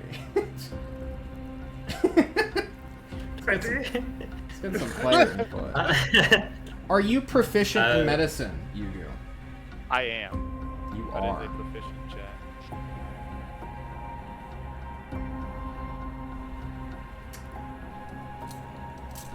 If a person had 20 gunshot wounds, was rushed to an ER, somehow still managing to be alive, would the doctor have a very hard time stabilizing that person, or a hard time? A doctor, a trained professional who knows, trauma, surgery. I'm willing to listen to some arguments. Chat, if you want to hop in here. Because my argument is, if it's to stabilize and not immediately, to prevent him from dying instantly, absolutely, without a doubt. Now, he might die during treatment or on the movement of getting him to a more secure location. That's the debatable part. But in order to keep him stabilized and keep him from dying right here, right now, I think that's a definitely, especially if he's proficient with medicine and he's trained in this.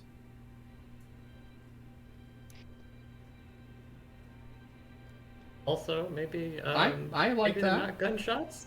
Maybe they're not individual gunshots. What If anything, they are happens afterwards? baseballs that have just been blown into your body, Kushim.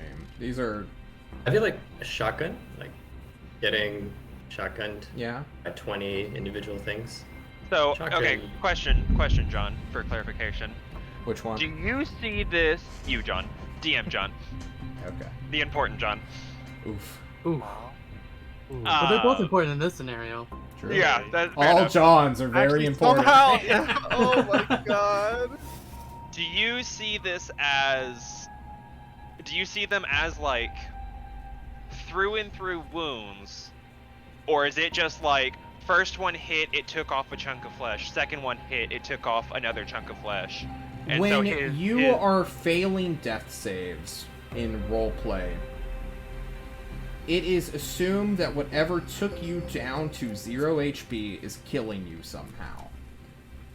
So, either one of these magic missiles is destroying his body. Well, this is why we roll on the wound severity table.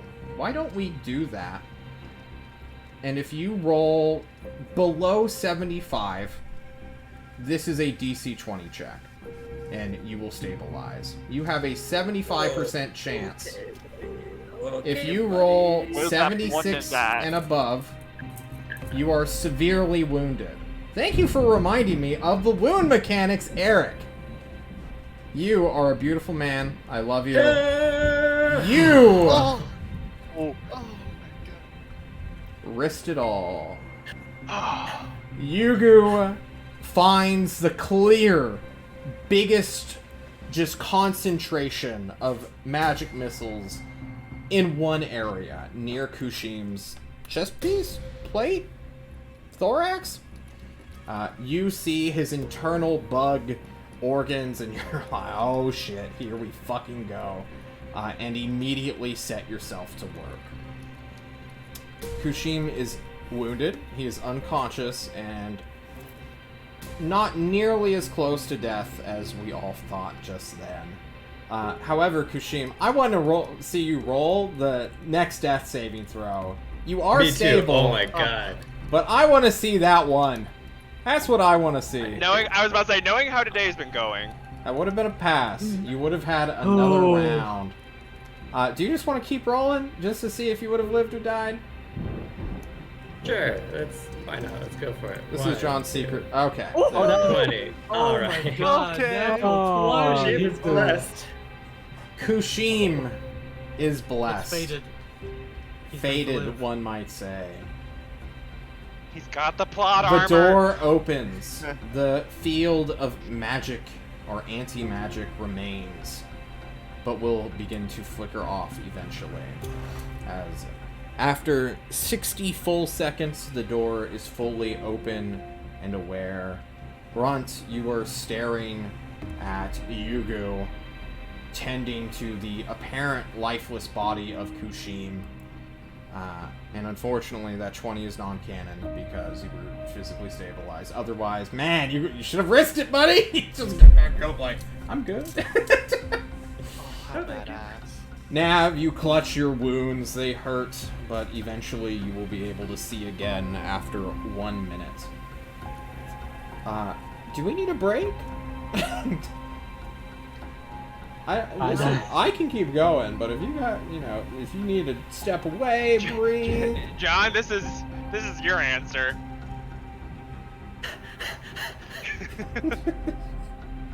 I think I'm okay. Well then, the scene is set before you. Runt, you almost killed Kushim.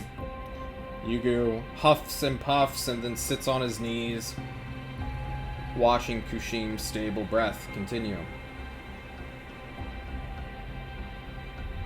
What happened? What happened? Nav's also gonna run up and be like, Fuck. Ren's gonna shake off the surprisedness of having just blasted Kushim, and he's going to go over to his pack, which is now scattered all over the floor, and find one of the healing potions, and he's going to uncork it, and he's going to run over to Kushim after the field has gone down, and he's just going to start pouring it on Kushim.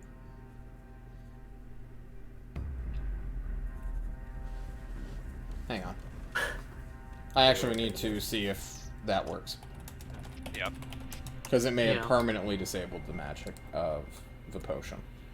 Which means anyone that had potions in that room, they're gone forever. Let me check. It may come back, but how it used to be in Second E is those potions were donezo forever. Like Really? We carried all weapons of would them. come back, but consumables like scrolls, dead, gone, you burned. Potions would be the same. Objects. A creature or object created by magic temporarily winks out of existence in the sphere? I guess that assumes like summonable creatures, not just Troll thing. spells and magical effects such as dispel magic have no effect on the sphere. Magical items. A magic weapon's properties and powers are suppressed if it is used against a target in the sphere or wielded by an attacker. If a magic weapon or piece of magic ammunition fully leaves the sphere, for example, if you fire a magic arrow or throw a magic spear at a target outside of the sphere, the magic of the item ceases to be suppressed as soon as it exits. Arrows work a lot like potions. If you fire a +2 arrow, the magic will be used regardless if you hit or miss. So we're going to treat that like a healing potion because there's nothing in here that says specifically calls it out. Yeah. So they're still good? They are still good. Cool. Because 5e is baby mode easy. This is bullshit. We're Yeah. we're buffing anti-magic field, guys. Oh, level With 8 skeletons, spells. we're gonna buff level 8 spells too. Hell yeah. After this encounter, of course. After this encounter, of course. Maybe Make it worse there's for everyone a else. thing in dispel magic? Does that say anything about potions? Probably not. It's by Not in this me. edition. Yeah, Choose not in one this creature, object, or magical effect, any spell, for each spell, blah blah blah. Yeah, it doesn't say anything about potions in 5e, unfortunately. You luck out, we're gonna buff both those. Counterspelling! We're making War Mages good again. You throw the potion at Kushim and force him to drink it. The liquid goes down his gullet after a very hesitant pause. Kushim cracks his eyes open with a just divot in his chest. Your torso is scrambled, I suppose. Luckily, you have that weird bug gunk that you can just sort of live without, I suppose. But the carapace is cracked a little.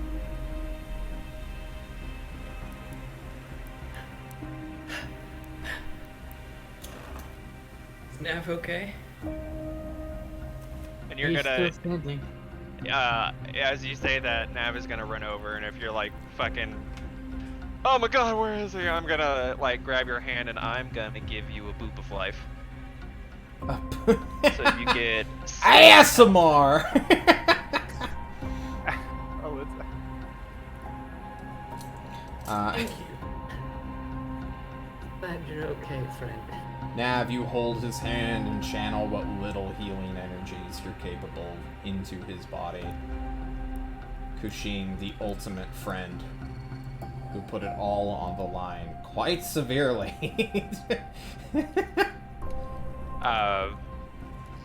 After that's done, Nav is gonna search Kushim's pack for a pretty rock, so he can look at something pretty. What is everybody else doing as not just the door that Meager was shielded from this entire scenario by, but another one behind you? Yeah, just dead across the hall. Begins to open. sit in silence. What happened? Done. What happened? I'm Why going are to both of try them and sneak injured? away and investigate the other door. Unfortunately, your shoes are so bright. Ah, yes, I'm still on. I have literally the only Light up source of light. I Skechers? try to sneak away, and You're- then someone goes, you're "Hey, God. is it getting dark in here?" And Your I go, Skechers begin to... Skechers glow. Runt? What was going on? Someone had to sacrifice themselves. Kushim didn't want it to be Nev, so he jumped and took a huge hit from some magic missiles. We weren't able to use anything to stop it. We had to unleash its full force. And it's lucky, I think, that because even if Nev took the full force, I don't think he would have been strong enough to survive. And Kushim barely survived, having shared it with him.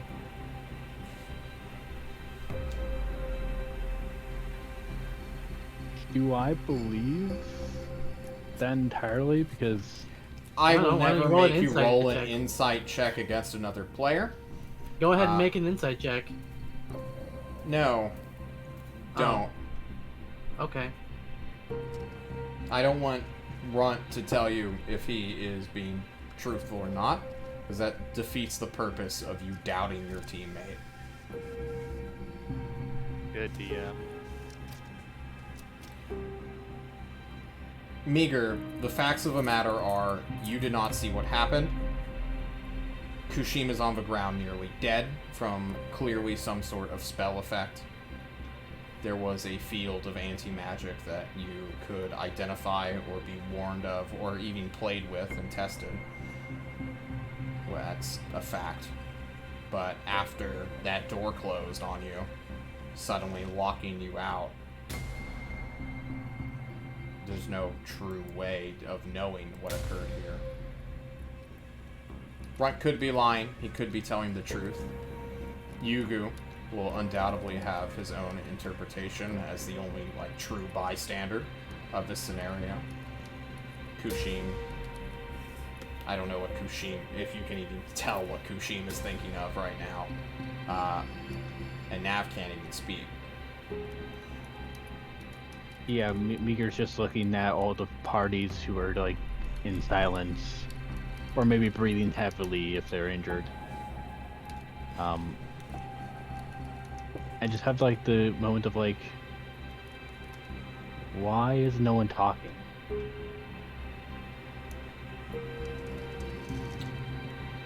Why is no one talking? John asks his player. There's a door open! Don't you want to go look at that door, Kushim? Do Can I see the other door? Yes, and there is writing above it, just as all doors have thus far to you. It says... This is door 2? Yes, this is door 2.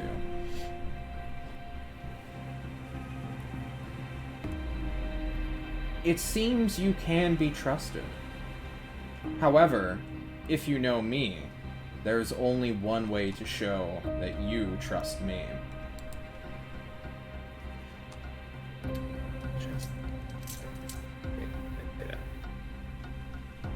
We to be alive. Really grateful. Who saved me? Thought I was dead. Mr. Kushi, would you like to take a nap? Just you? That's what 30d4 plus 33 looked like. I just wanted to roll it. I'm sorry. It's beautiful. Yeah, he could have survived that. Yeah, I think he would have been in the same condition that I was. Yeah. But probably better to have our non-frontline character injured than frontline one. We don't trade lives, Captain. You are literally with the Doctor Strange role player who confirms trades lives. Yes. Oh shit. Yes, Yugu, that would be. I would very much like a nap. I will cast Catnap. I guess. Miga, I know you took a nap already. I don't know. I can't make Nav go to sleep. You can cast this on yourself. Oh, I can? Yes. How do I... Oh, it just lasts for 10 minutes. I don't need to Yeah, you literally just full fucking hypnotize yourself and just collapse. Catnap, one of my or I think the Monday team asked about it, and that's why they're like, oh, Catnap's perfect for this. Okay, cool. Yeah. You will yourself to sleep. Mm-hmm. Yeah, I could take a nap after that. As we watch... After they're... Yes, sorry. Yeah, sorry. As they're sleeping, could I, think about, what that phrase could mean in, what the historical context of it? If I know him, so that means somewhere in his history... has it been confirmed that we don't know his history? Who, Hephaestus? Yeah. You, Orion and Meager both have no idea, what's the deal with this guy. You've heard, oh, these guys who you're with have been through one of his temples before. And what's, the biggest form of doubt you have of Hephaestus's, I don't know, schemes, his construction methods? How many hit okay. All of them. I asked this to Runt, Eric, John, and other John. What's the biggest thing Hephaestus is known and the most untrustworthy part of him would be? Trying to end the world. An asshole. He's an asshole. What makes him an asshole? He's a wizard. He is... I believe he's associated with the enemy, capital T, capital E. Yeah. But how can you show your trust? He's given you an option to show your trust in him now. What could that possibly be referring to? I'm saying this because someone hit on it immediately. Touch the walls, okay? Yeah. Want to start touching the walls, Kushim, as soon as you wake up?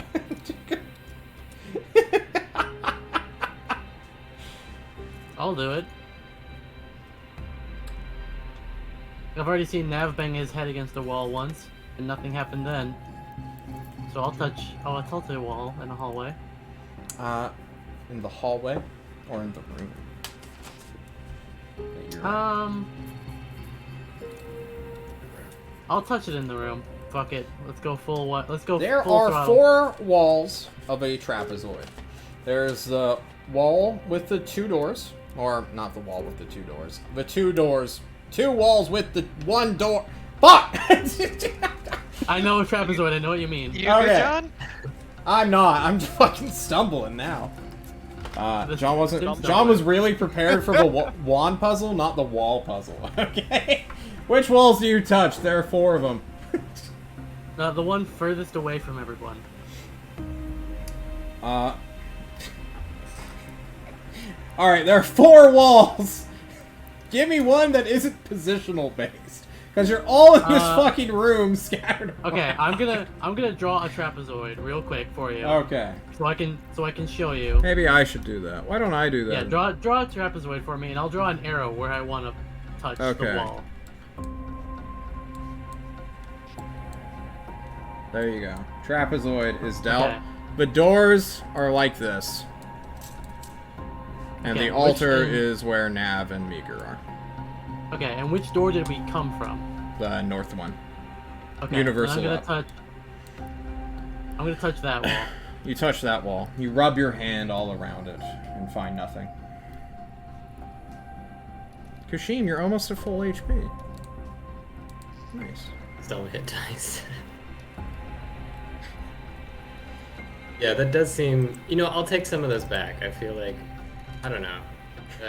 Why? Feel, well, yeah. Fair. Bad.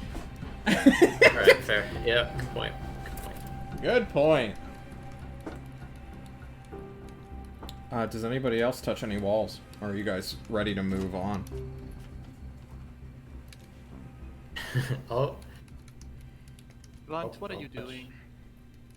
Run. Well, Run's kind of like he's just having it like he's doing like there's like a hand like divot in the wall, like pretending like there's like that's the secret spot. He just walks up to it and just goes to the found wall. it.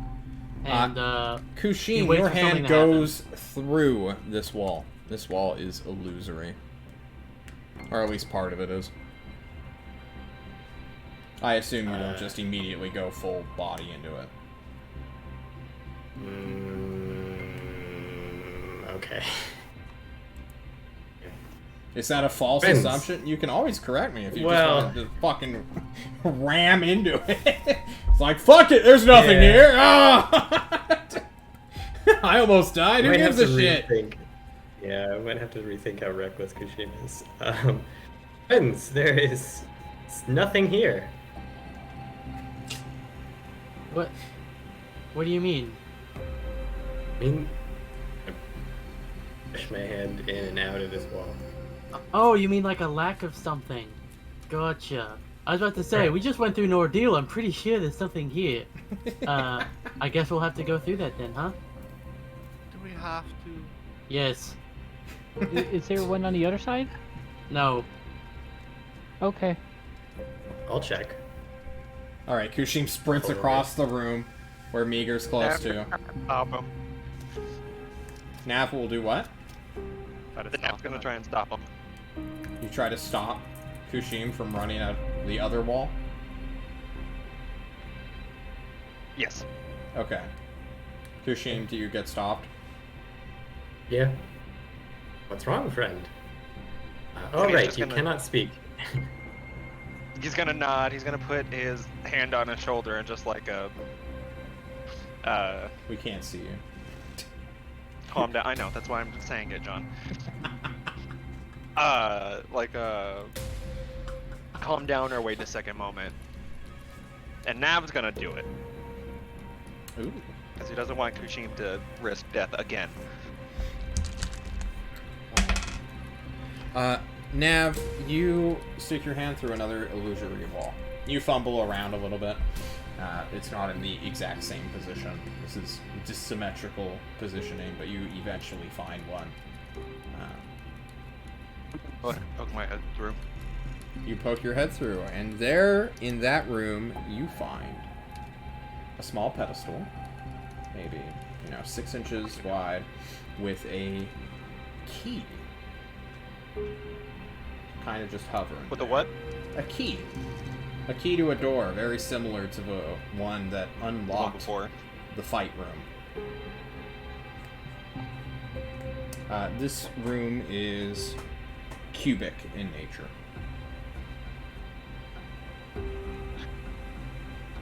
Okay, great.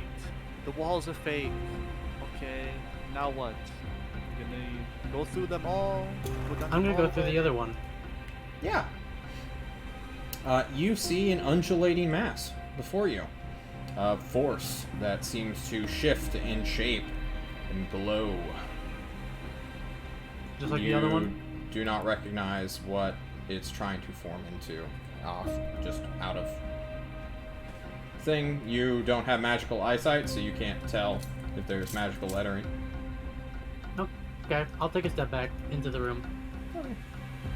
There's something weird over here. I need a magical eye to look at it. I'll look at it.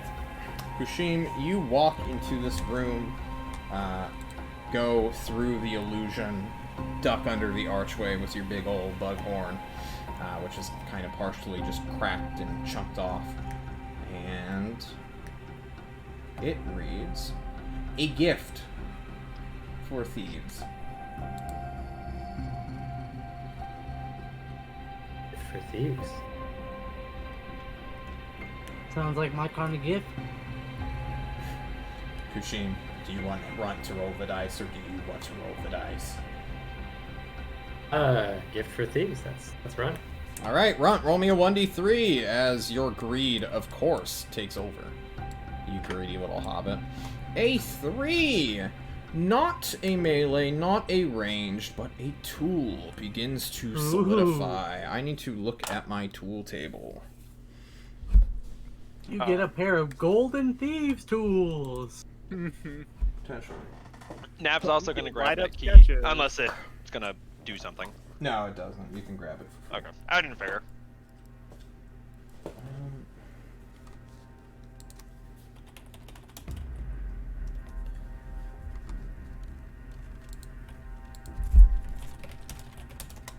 Okay, I need you to roll me.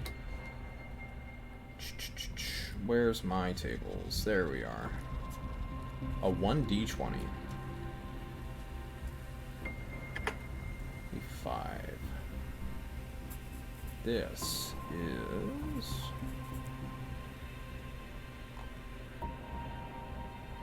a...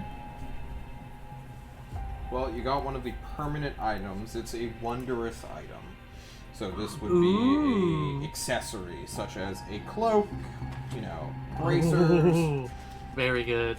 But not the cool ones, not the rings Oh. or the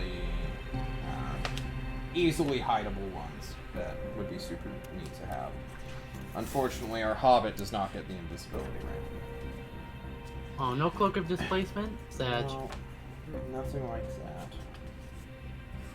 They're all kind of...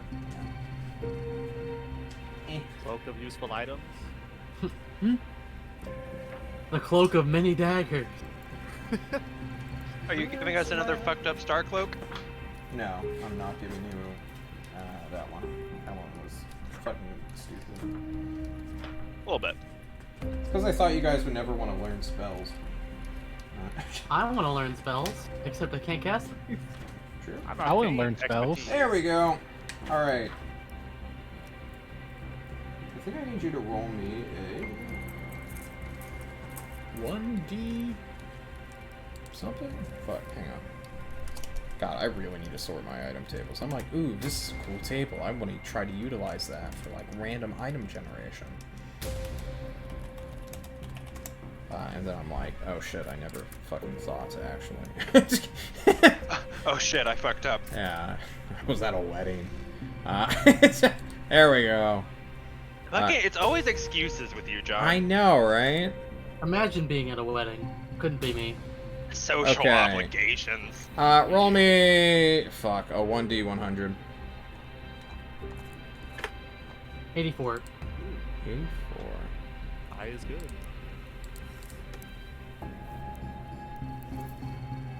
High is great. High is always good. Low is That always is bad. our rare category. Ooh, we like that. Rare is Cloak also of good. displacement. Cloak of displacement. Displacement. Cloak of displacement. No. Boots of elven kind. There's Boots only of one flying. cloak of displacement, and a man named Dirk Daggers has him. I'm sorry. Fuck Dirk Daggers, man. I hate that guy. I've never We even actually- met him in character, and I fucking hate him. Yeah, you The gave it to Mokuluni him. team, we passed it up. True.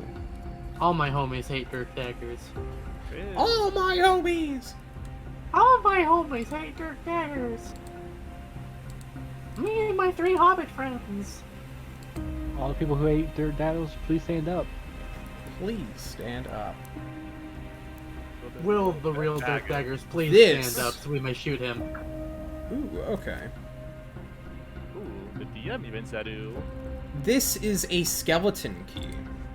Oh! When you utilize this on a lock that has a clear keyhole, you can automatically open you can automatically open any lock that is underneath 25 difficulty. Wow. Talk about a Yes. tool for Wow. thieves. Yeah. If Yes. only we had had that earlier. Indeed. Who needs expertise? Simple in thieves lock tools, boxes Am I right? are no longer a hassle for you at all. Does it include any locks like any magical locks or anything under a magical effect? It will need to be identified further, but this is a magical skeletal key that Runt can immediately understand how to utilize.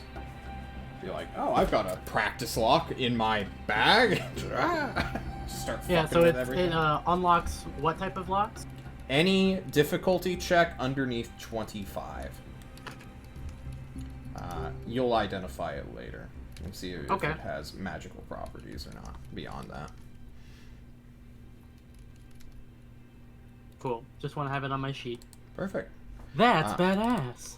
Well, you have the key to open the magical door. You have a skeleton key that sort of forms and begins to solidify and condense to form this unique gold skeletal head that sort of just has a weird goopy like key attached to it. It's like wet to the touch, but it doesn't cling to you. It's super slippery. Oh. Put that in Like my that, back eh? pocket. Actually, Rod's gonna put that in his shoe so it can never leave him. Your glowing shoes illuminate it greatly. Your Skechers light it up. Put it with my Skechers. my two only things that I care about in life. My Skechers and my skeleton key. Okay, The 2 S's. there's still much more of a dungeon to explore. Should we just like kind of hand wave the next door unlocking? Do I need to describe how that opens again? You stick the key in, the key unlocks the lock and key both dissolve into air. The door opens. Boom, we've Cool. done it. The door, though, does have writing through it as you find another stairwell taking you up, an exact replica of the 2 before it. This says... so the key room had lines on it, which Kushin would have probably checked. That says, now that we trust one another, we should get to know one another. And at the stairwell, it says, or perhaps you should get to know me. Beware, my life was long and my deeds many, and we are all performers in this world. Enter and perform as I have lived, and the path shall be made apparent. I will copy that and paste it. Okay, for please you. and thank you. Thank you. Cause I got the first I got through the first sentence half and I was like, fuck. Here is it. Cool. Epic. My rooms are labeled E5 stands for entrance. So the stairwell.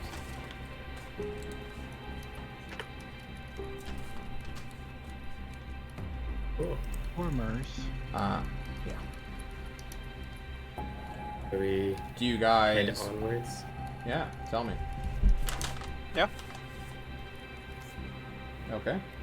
Dude. You head upwards to E6. Here, you will find the first rectangular prism of a hallway. No longer are we cubes and trapezoids and other sort of simple geometric shapes. Now we are in a rather long tunnel.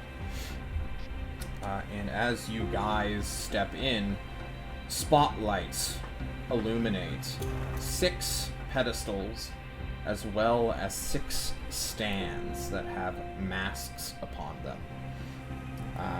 In this room,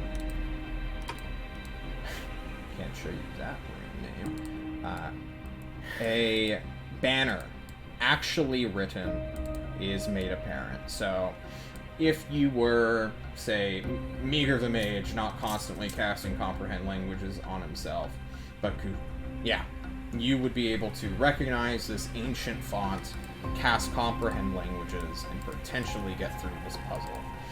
But with Kushim having hints along the way, it reveals, well, just more of the same for Kushim, really. It says, "A man who lives wears many masks, but I only 6. Live as I have done, and you shall find more than just the way forward."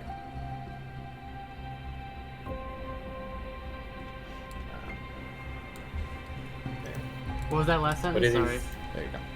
Oh, thank you. You're welcome. Who's messaging me?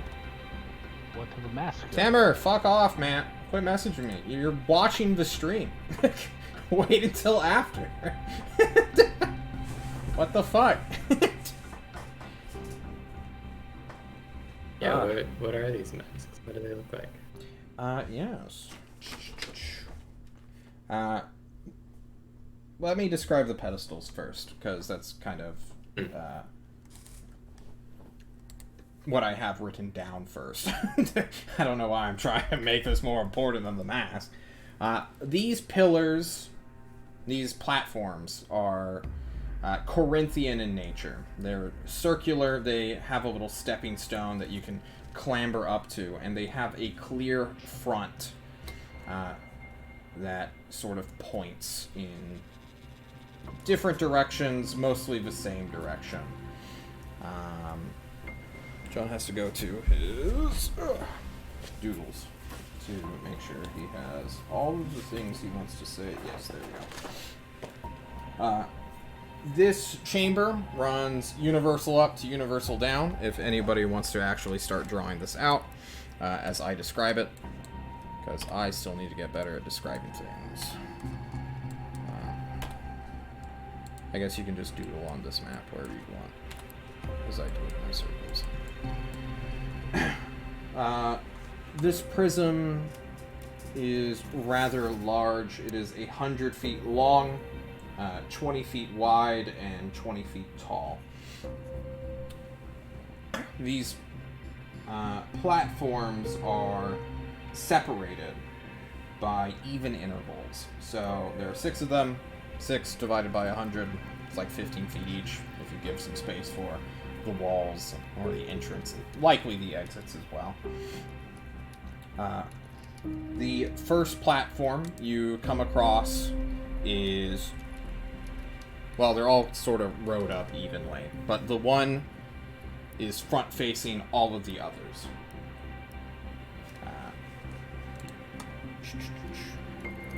So, John will just show you real quick what he means. Just for a little bit. This long tunnel that extends 100 feet, and then the first pillar is like looking towards all the other ones. Others that are down in a row. Mm-hmm. Yeah. So it's kind of like this.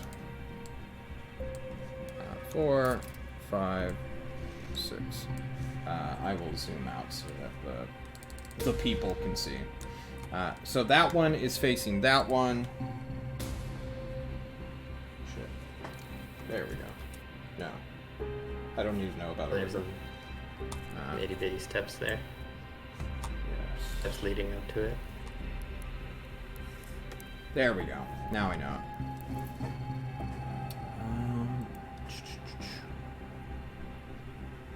Where's my marker?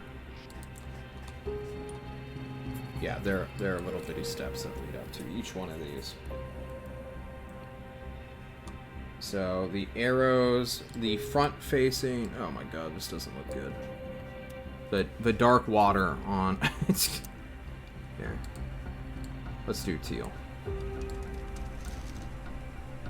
This one faces this direction. This one faces away. This one faces this direction. Okay. This is what they all look like, and their directional facings. That is basically it. You guys can look at that and then look at the masked stands. And I'm gonna scramble these a little so that you guys don't know which mask is in what order at all. Because John had to organize them. Okay. So you are one. The first mask, a snarling, murderous face mask that is so vivid, one cannot help but feel intimidated. It is jarring, more akin to a death mask of a person, like painted like a actual corpse, than all of the others, which are more symbolic and more cartoonish, one might say. The second mask is a simple, expressionless mannequin mask with long, flowing black hair and simple, rounded glasses. The third mask is one that it reminds you of that one music video a while back about the guy you used to know. It's all like cut up and jigsawed out. More like a stained glass mosaic of a person rather than a true full-on, like, I'm gonna wear this kind of distractionary mask. Nope, we rolled good. Alright, we'll just 1d3 this. There are 6. We've done 3. You are next. This one is very much Planet of the Apes reminiscent. It is like a monkey dude who is like vaguely human, but like fur on the sides of his face and like head, and it's all short and groomed. It looks kind of silly, like a children's toy almost. And not final. Second to last is that of a wretched orphan, like a child almost. Not like the monkey child that we just saw, but like an actual human. No more fur, stuff like that, just short black hair. And finally is the old man. The old ass bitch is what I have written down. This is a mask of an old man with so many wrinkles and gray hair that it can hardly be considered a human's face. Along with this is a prop, that of an empty spell book. The monkey boy came with a spear or maybe a staff. It's basically just a sharpened stick that's maybe 4 feet long. And the child one came with a comically sized tiny tunic that would perfectly fit a halfling or a gnome.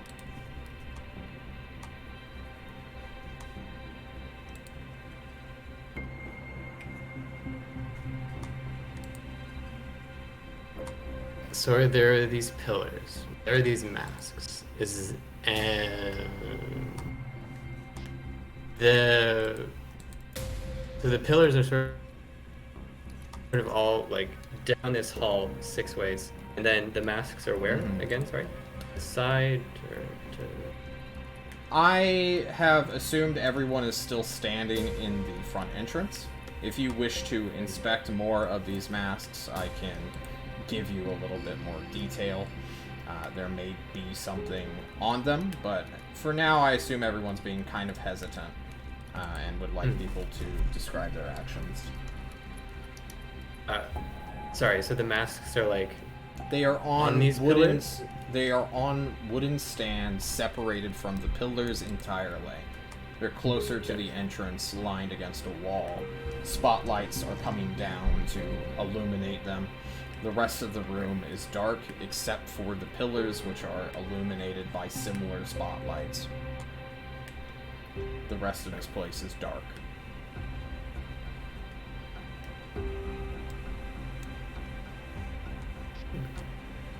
To look at these pillars. Either take a step out cautiously, see if anything happens, and if not, then sort of just like circle around the first pillar and see if you see anything else. You look to the first pillar.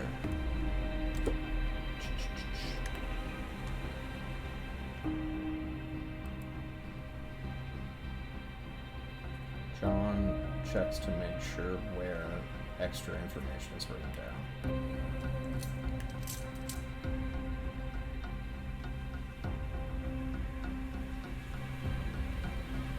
It does not have any discerning text that you see. You see the front face plate, like, this is where you stand, and, you know, pose, maybe. Who knows? I mean, it's a performance, right? You're on a stage, as it were. Okay. I'll keep investigating the pillars unless anyone else has anything else. Well, he said it's his story, right? And I see the three, the child, the guy, and the old man. Those are just someone growing up. I think the three in the order. I don't know which order, but it makes sense that those three go together, at least. I agree. Or they're spread out. Like, If it was a or story, it sounds weird, no? Like, once I was an orphan, then I was a monkey, then I became regular man again. Seems weird, no? well, the monkey could be symbolism for like puberty. I agree. Ah, yes, the life cycle of a man. You start as child, become monkey. I want to be monkey.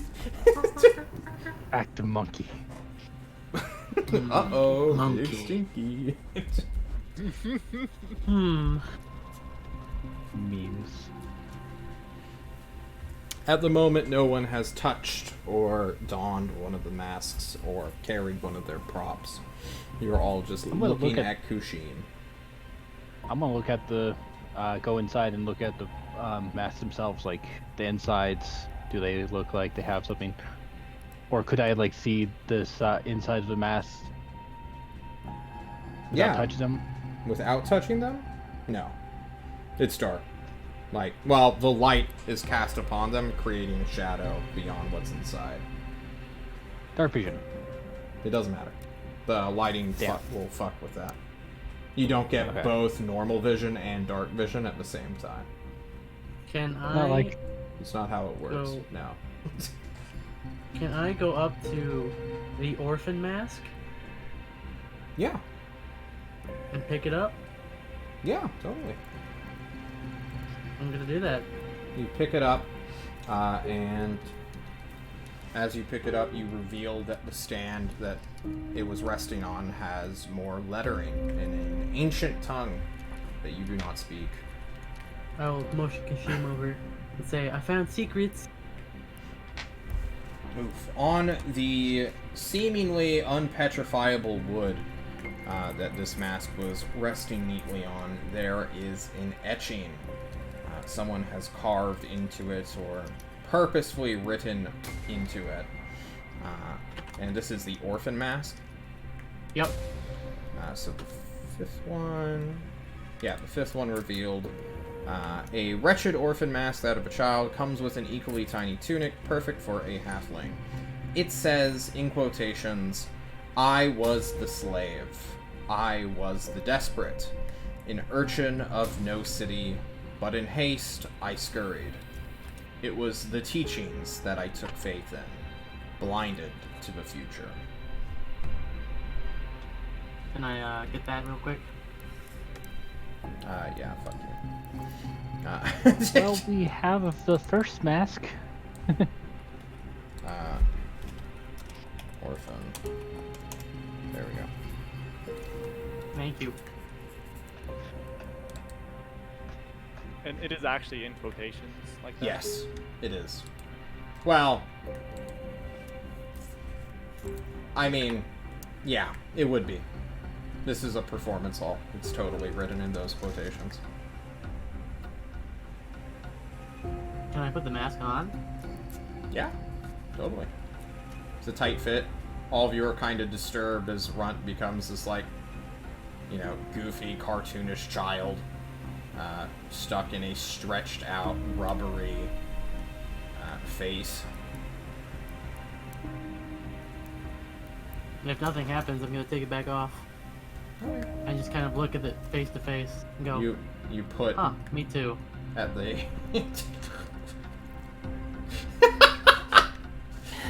you put it back over the tunic, where the tunic is dangling from, at least. If he was blinded to the future, it may be the only one that doesn't look at any of the other pillars. It might be the one that's turning back. If they're all facing one direction, and there's one that's facing the opposite direction, it might need to go on there. Because Also it was true. blind to the future. Good point. But we should What read if- the one. Let's read the one that's facing, like, the weird direction, not backwards, but like sideways. Before that, should we look underneath the tunic to see if there's more lettering? It's like I've like lifted up. There's not, no. However, Kushim, who was investigating the pillars so thoroughly before he was distracted, can you please make me either a perception, investigation check, or sell me something, as you, like, try to divine their nature? Yeah, I guess I'm looking for anything that stands out between any of them, any patterns, anything that's the same, or anything that's different. Okay. Wow. Okay. That is more than enough to see something as obvious as this. Easy to miss if you were just, like, scanning these pillars. As you get closer, sniffing around their base, next to each of the front-facing signs, the little plaques that say, "This is the front, dumbass," there are two little grooves that fit a dull gem upon it. A sliver of a gem. So rather than, like, a perfect, like, square or cut thing, it's just, like, a tiny, almost filament, one might call them. And they are both, there's one on the left and one on the right side of each of these front signs.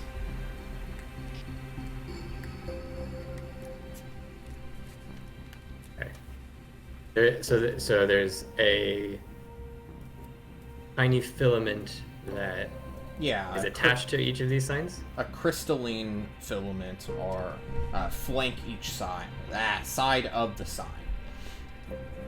Can I grab both of them at the same time? They are built within the pillar itself, so it's like inlaid. You can't even, like, stick your finger or, like, get a nail or, you know, maybe if you had, like, a chisel or something, you could make, like, a removal, a tool of some kind, but you can't, like, finger it. And they all have the same. They have the same slivers, the same color. It looks exactly the same. It is symmetrical pillars? on every single pillar. Sorry, by symmetrical you mean it's the same. Yeah, hang on. Is there any distinguishing between them? Or I'm gonna use green for this. No. Yeah, green They're should show. uniform. They all look the same. Yeah, so, like, right Yeah, here, okay, that's just- right on the front facing, there are filaments. Yeah. So this one would be facing downward. So, like this. Okay, and they're all the same. Yeah. Gotcha. They are dull, they are colorless, they don't shine with any light, they're very hard to miss. You would need to scrutinize the sign to even see them. Okay. Okay, I have a little bit of an out of character Or idea. easy to miss. Did I say hard to miss? I meant easy to miss. Whenever you're done, John. I Sorry. have a... Yeah, I'm rambling. Okay.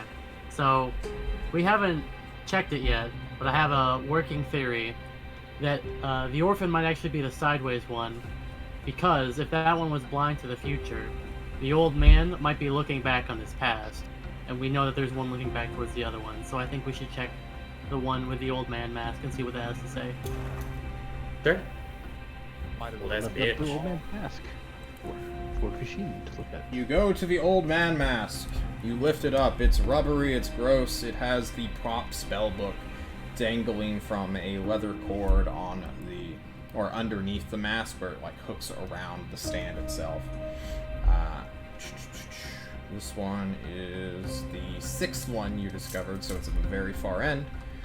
This is a mask of an old man with many wrinkles and gray hair, and it can hardly be considered a human face with just how many wrinkles are spread. Kind of like that Muppet guy, who's like mocking and like, you know what I mean? You have a Muppet. Yeah, one of the two at the top. Yeah. Yeah, that guy. Underneath there is more etching. You have figured out the last piece of this puzzle. It was I who created the foundations, it begins. It was I who inspired the schools. It was I who introduced the world to, and in capital W, wizards. Look upon my success and regret. Yeah. Old man. Well, There you go. go back. Oh, look upon my success.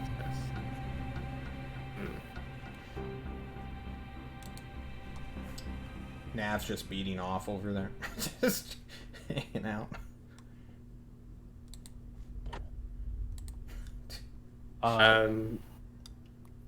You go. Statler What and does this Waldorf. sign say? Is this like number 1? It says front. Mike, look here, idiot. This is the front. Okay, then this says Yeah. back. Okay. Mm-hmm. In theater, they tell you where to stand most of the time. In practice, you would have like a little X to mark your position, and then Rehearsal. rehearsals. This is clearly something akin to that would help a amateur actor position themselves. Not confused them between.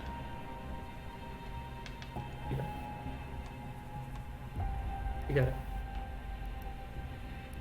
Okay. I was only gonna ask if we could just quickly speed through and check all of the masks. Do any more of them have? No, we etchings? can't speed through. Yeah. I want you to go one by one and tell me which mask you want to look at. I've given you the Show me list. Planet of the Apes. Yeah, you want to do the Okay. Planet of the Backwards Apes order. one? Yes. Yes, Okay. please. Reverse order. That is the 4th mask that you have discovered. So you guys seem to be starting at the very far end and working your way back to the front. This one is the monkey mask. It says, "It was I who crippled peace with a capital P, so that a future with a capital F could be lived by those without me. Do as I have done." And this one is called the Liberator.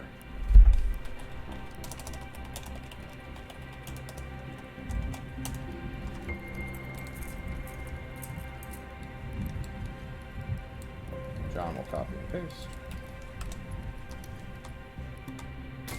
There's a reason why I want you guys to tell me which masks you want. Okay. Okay, fair. Keep going backwards.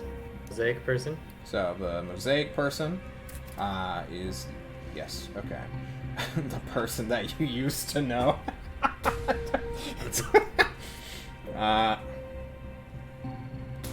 This one comes with a hammer and a chisel. As a prop, obviously. John is going to put their names. It says, "I am the fractured, separated, for together I bring the end. surrounded, I find myself by myself. Okay. Do that one.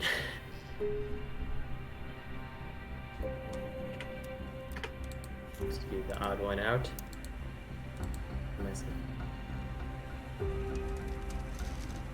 Keep going we got to the simple glasses. Simple rounded glasses guy. Okay.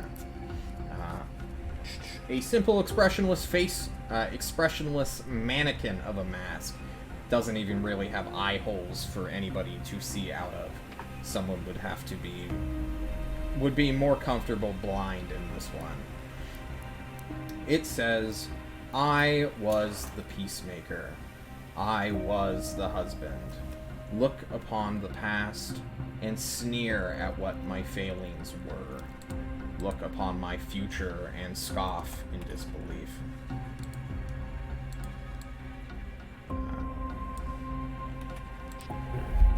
This is the normie.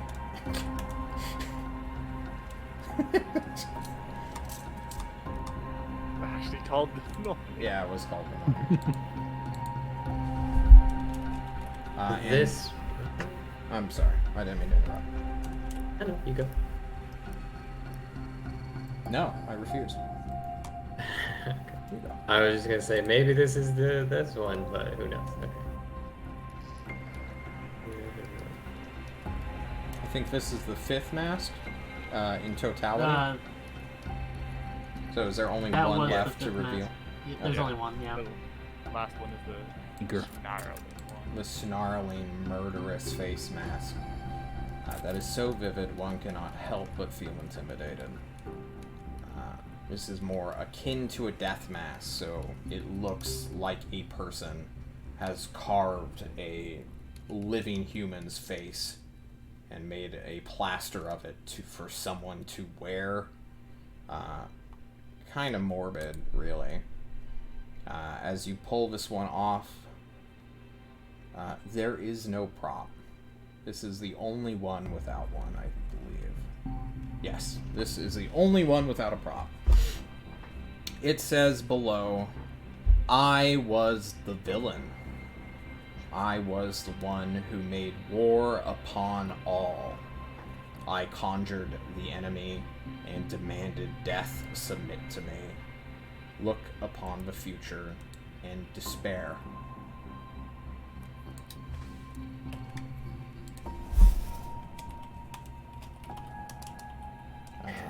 We need to change this now so that there aren't repeating words. It was the enemy. I guess we'll just keep that. That seems fitting.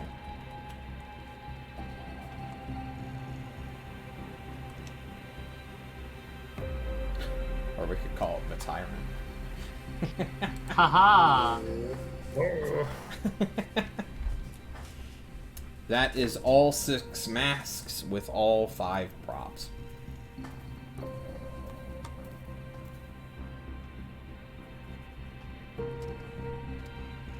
We've got one person blinded to the future.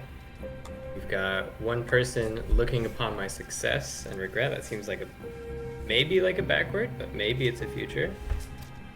Do as I've done, unclear. Surrounded, I find myself by myself. That seems to be the odd one out. Then we've got both of these first two, the enemy and the normie. They are looking towards the future. Got. Okay. That's what we've got so far. I feel like the normie is the first one. Maybe. Maybe not. Oh wait, Because it sorry. says It's scoff and disbelief, you know? It also says to look upon the past and to look upon the future. So this is one that. Well, yeah, I think it's the first one because it also looks at the orphan. Mhm. This might be not just be a puzzle of the order on the stands, but also when we get up on them. Good point. That the one that's facing sideways would be the the orphan, but maybe that's who goes up first.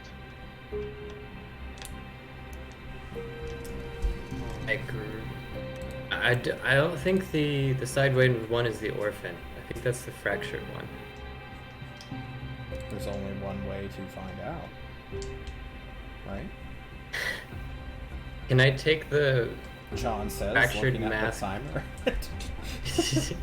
Can I take the fractured mask near towards that one that's on the side?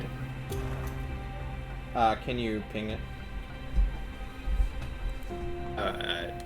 Yeah, right. Sorry, the one Okay. that's. You grab the mask, And the associated prop, I guess. the chisel, Yes. the hammer and chisel. Yes. You put the mask on your big ass horn. Not yet. Not just yet. I want to see if just getting close to it is enough that maybe I get a reaction. Nothing seems to happen when you just carry all of the tools. Is that on the mask? Elements look different. You comically put on the mask and go to 0.4. What is this? What? Yeah, 0.4. Thanks. You go to 0.4, and as you put on the mask, holding the props in your hand, yes. Not climbing up, just getting close to the pillar for now. Oh, you don't go onto the pillar? Not yet. Then no, nothing happens. I don't. He also said to perform as I have lived. I think maybe we should start with the orphan. Agree. Anyway, Agree. Yeah, for sure. Yes, friend. Alright. I'm gonna go back to the orphan. I'll grab the props and the mask. The I'll get tunic on- and the mask. Yeah. And then I will put the tunic on around me. And we'll put the mask back on. You have to, like, it's really uncomfortable since you're wearing, like, your armor and your clothing, so it's, like, really tight around. You can imagine just how hilarious a medium-sized human, or, you know, humanoid would have when trying to put on the stupid fucking tunic. But you can, well, which one are you going up? I think the fifth one. And then the sixth one will be the normie. Because all he sees is his progression, you know? If you can type in chat which one you want to go to, so that we can have like an actual record that I can copy and paste later for when we join us next week. We have 2 minutes, and I'd like to see someone get on a pillar with all the costume, so that we can have all of the pieces. Alright, so you are taking the orphan to 0.5. Well, because like I our- also numbered the number of masks Okay. of which you presented it. Oh, okay. Yeah, so that we can change the 0 to like. Yeah. The orphan. And you go to 05 as the orphan? Mm-hmm. 0.5 orphan. Wait. John consults his answer sheet.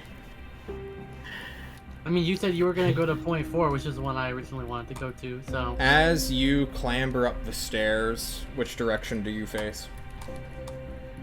Universal left, right, back, front? This way. Alright, you face universal right. Do you take any poses, any cool things? I hold my head in my hands, like I'm about to cry. As you hold your head in your hands, you begin to weep as this left filament glows a bright yellow. The spotlight fades off of Ron. He's still there, but the pillar is no longer being illuminated. Ron's dead. He's just gone. However, it is 9 o'clock, and although I would love to see your thought processes as you knock out, apparently, one of these pieces to your puzzle, we will have to wait and see what you guys plot and come up with next week, because we've run out of time. Oh man, no one's died yet. Yay! We almost had a character death. Man, wouldn't it be sad if you had to, like, carry Kushim's body in here and then you had to do a stupid fucking mask puzzle to, like, try to... And we wouldn't be able to read anything because he's dead. Yeah. God, I hope Meager picks up comprehend language. No. Because you guys would be like, well, fuck, John!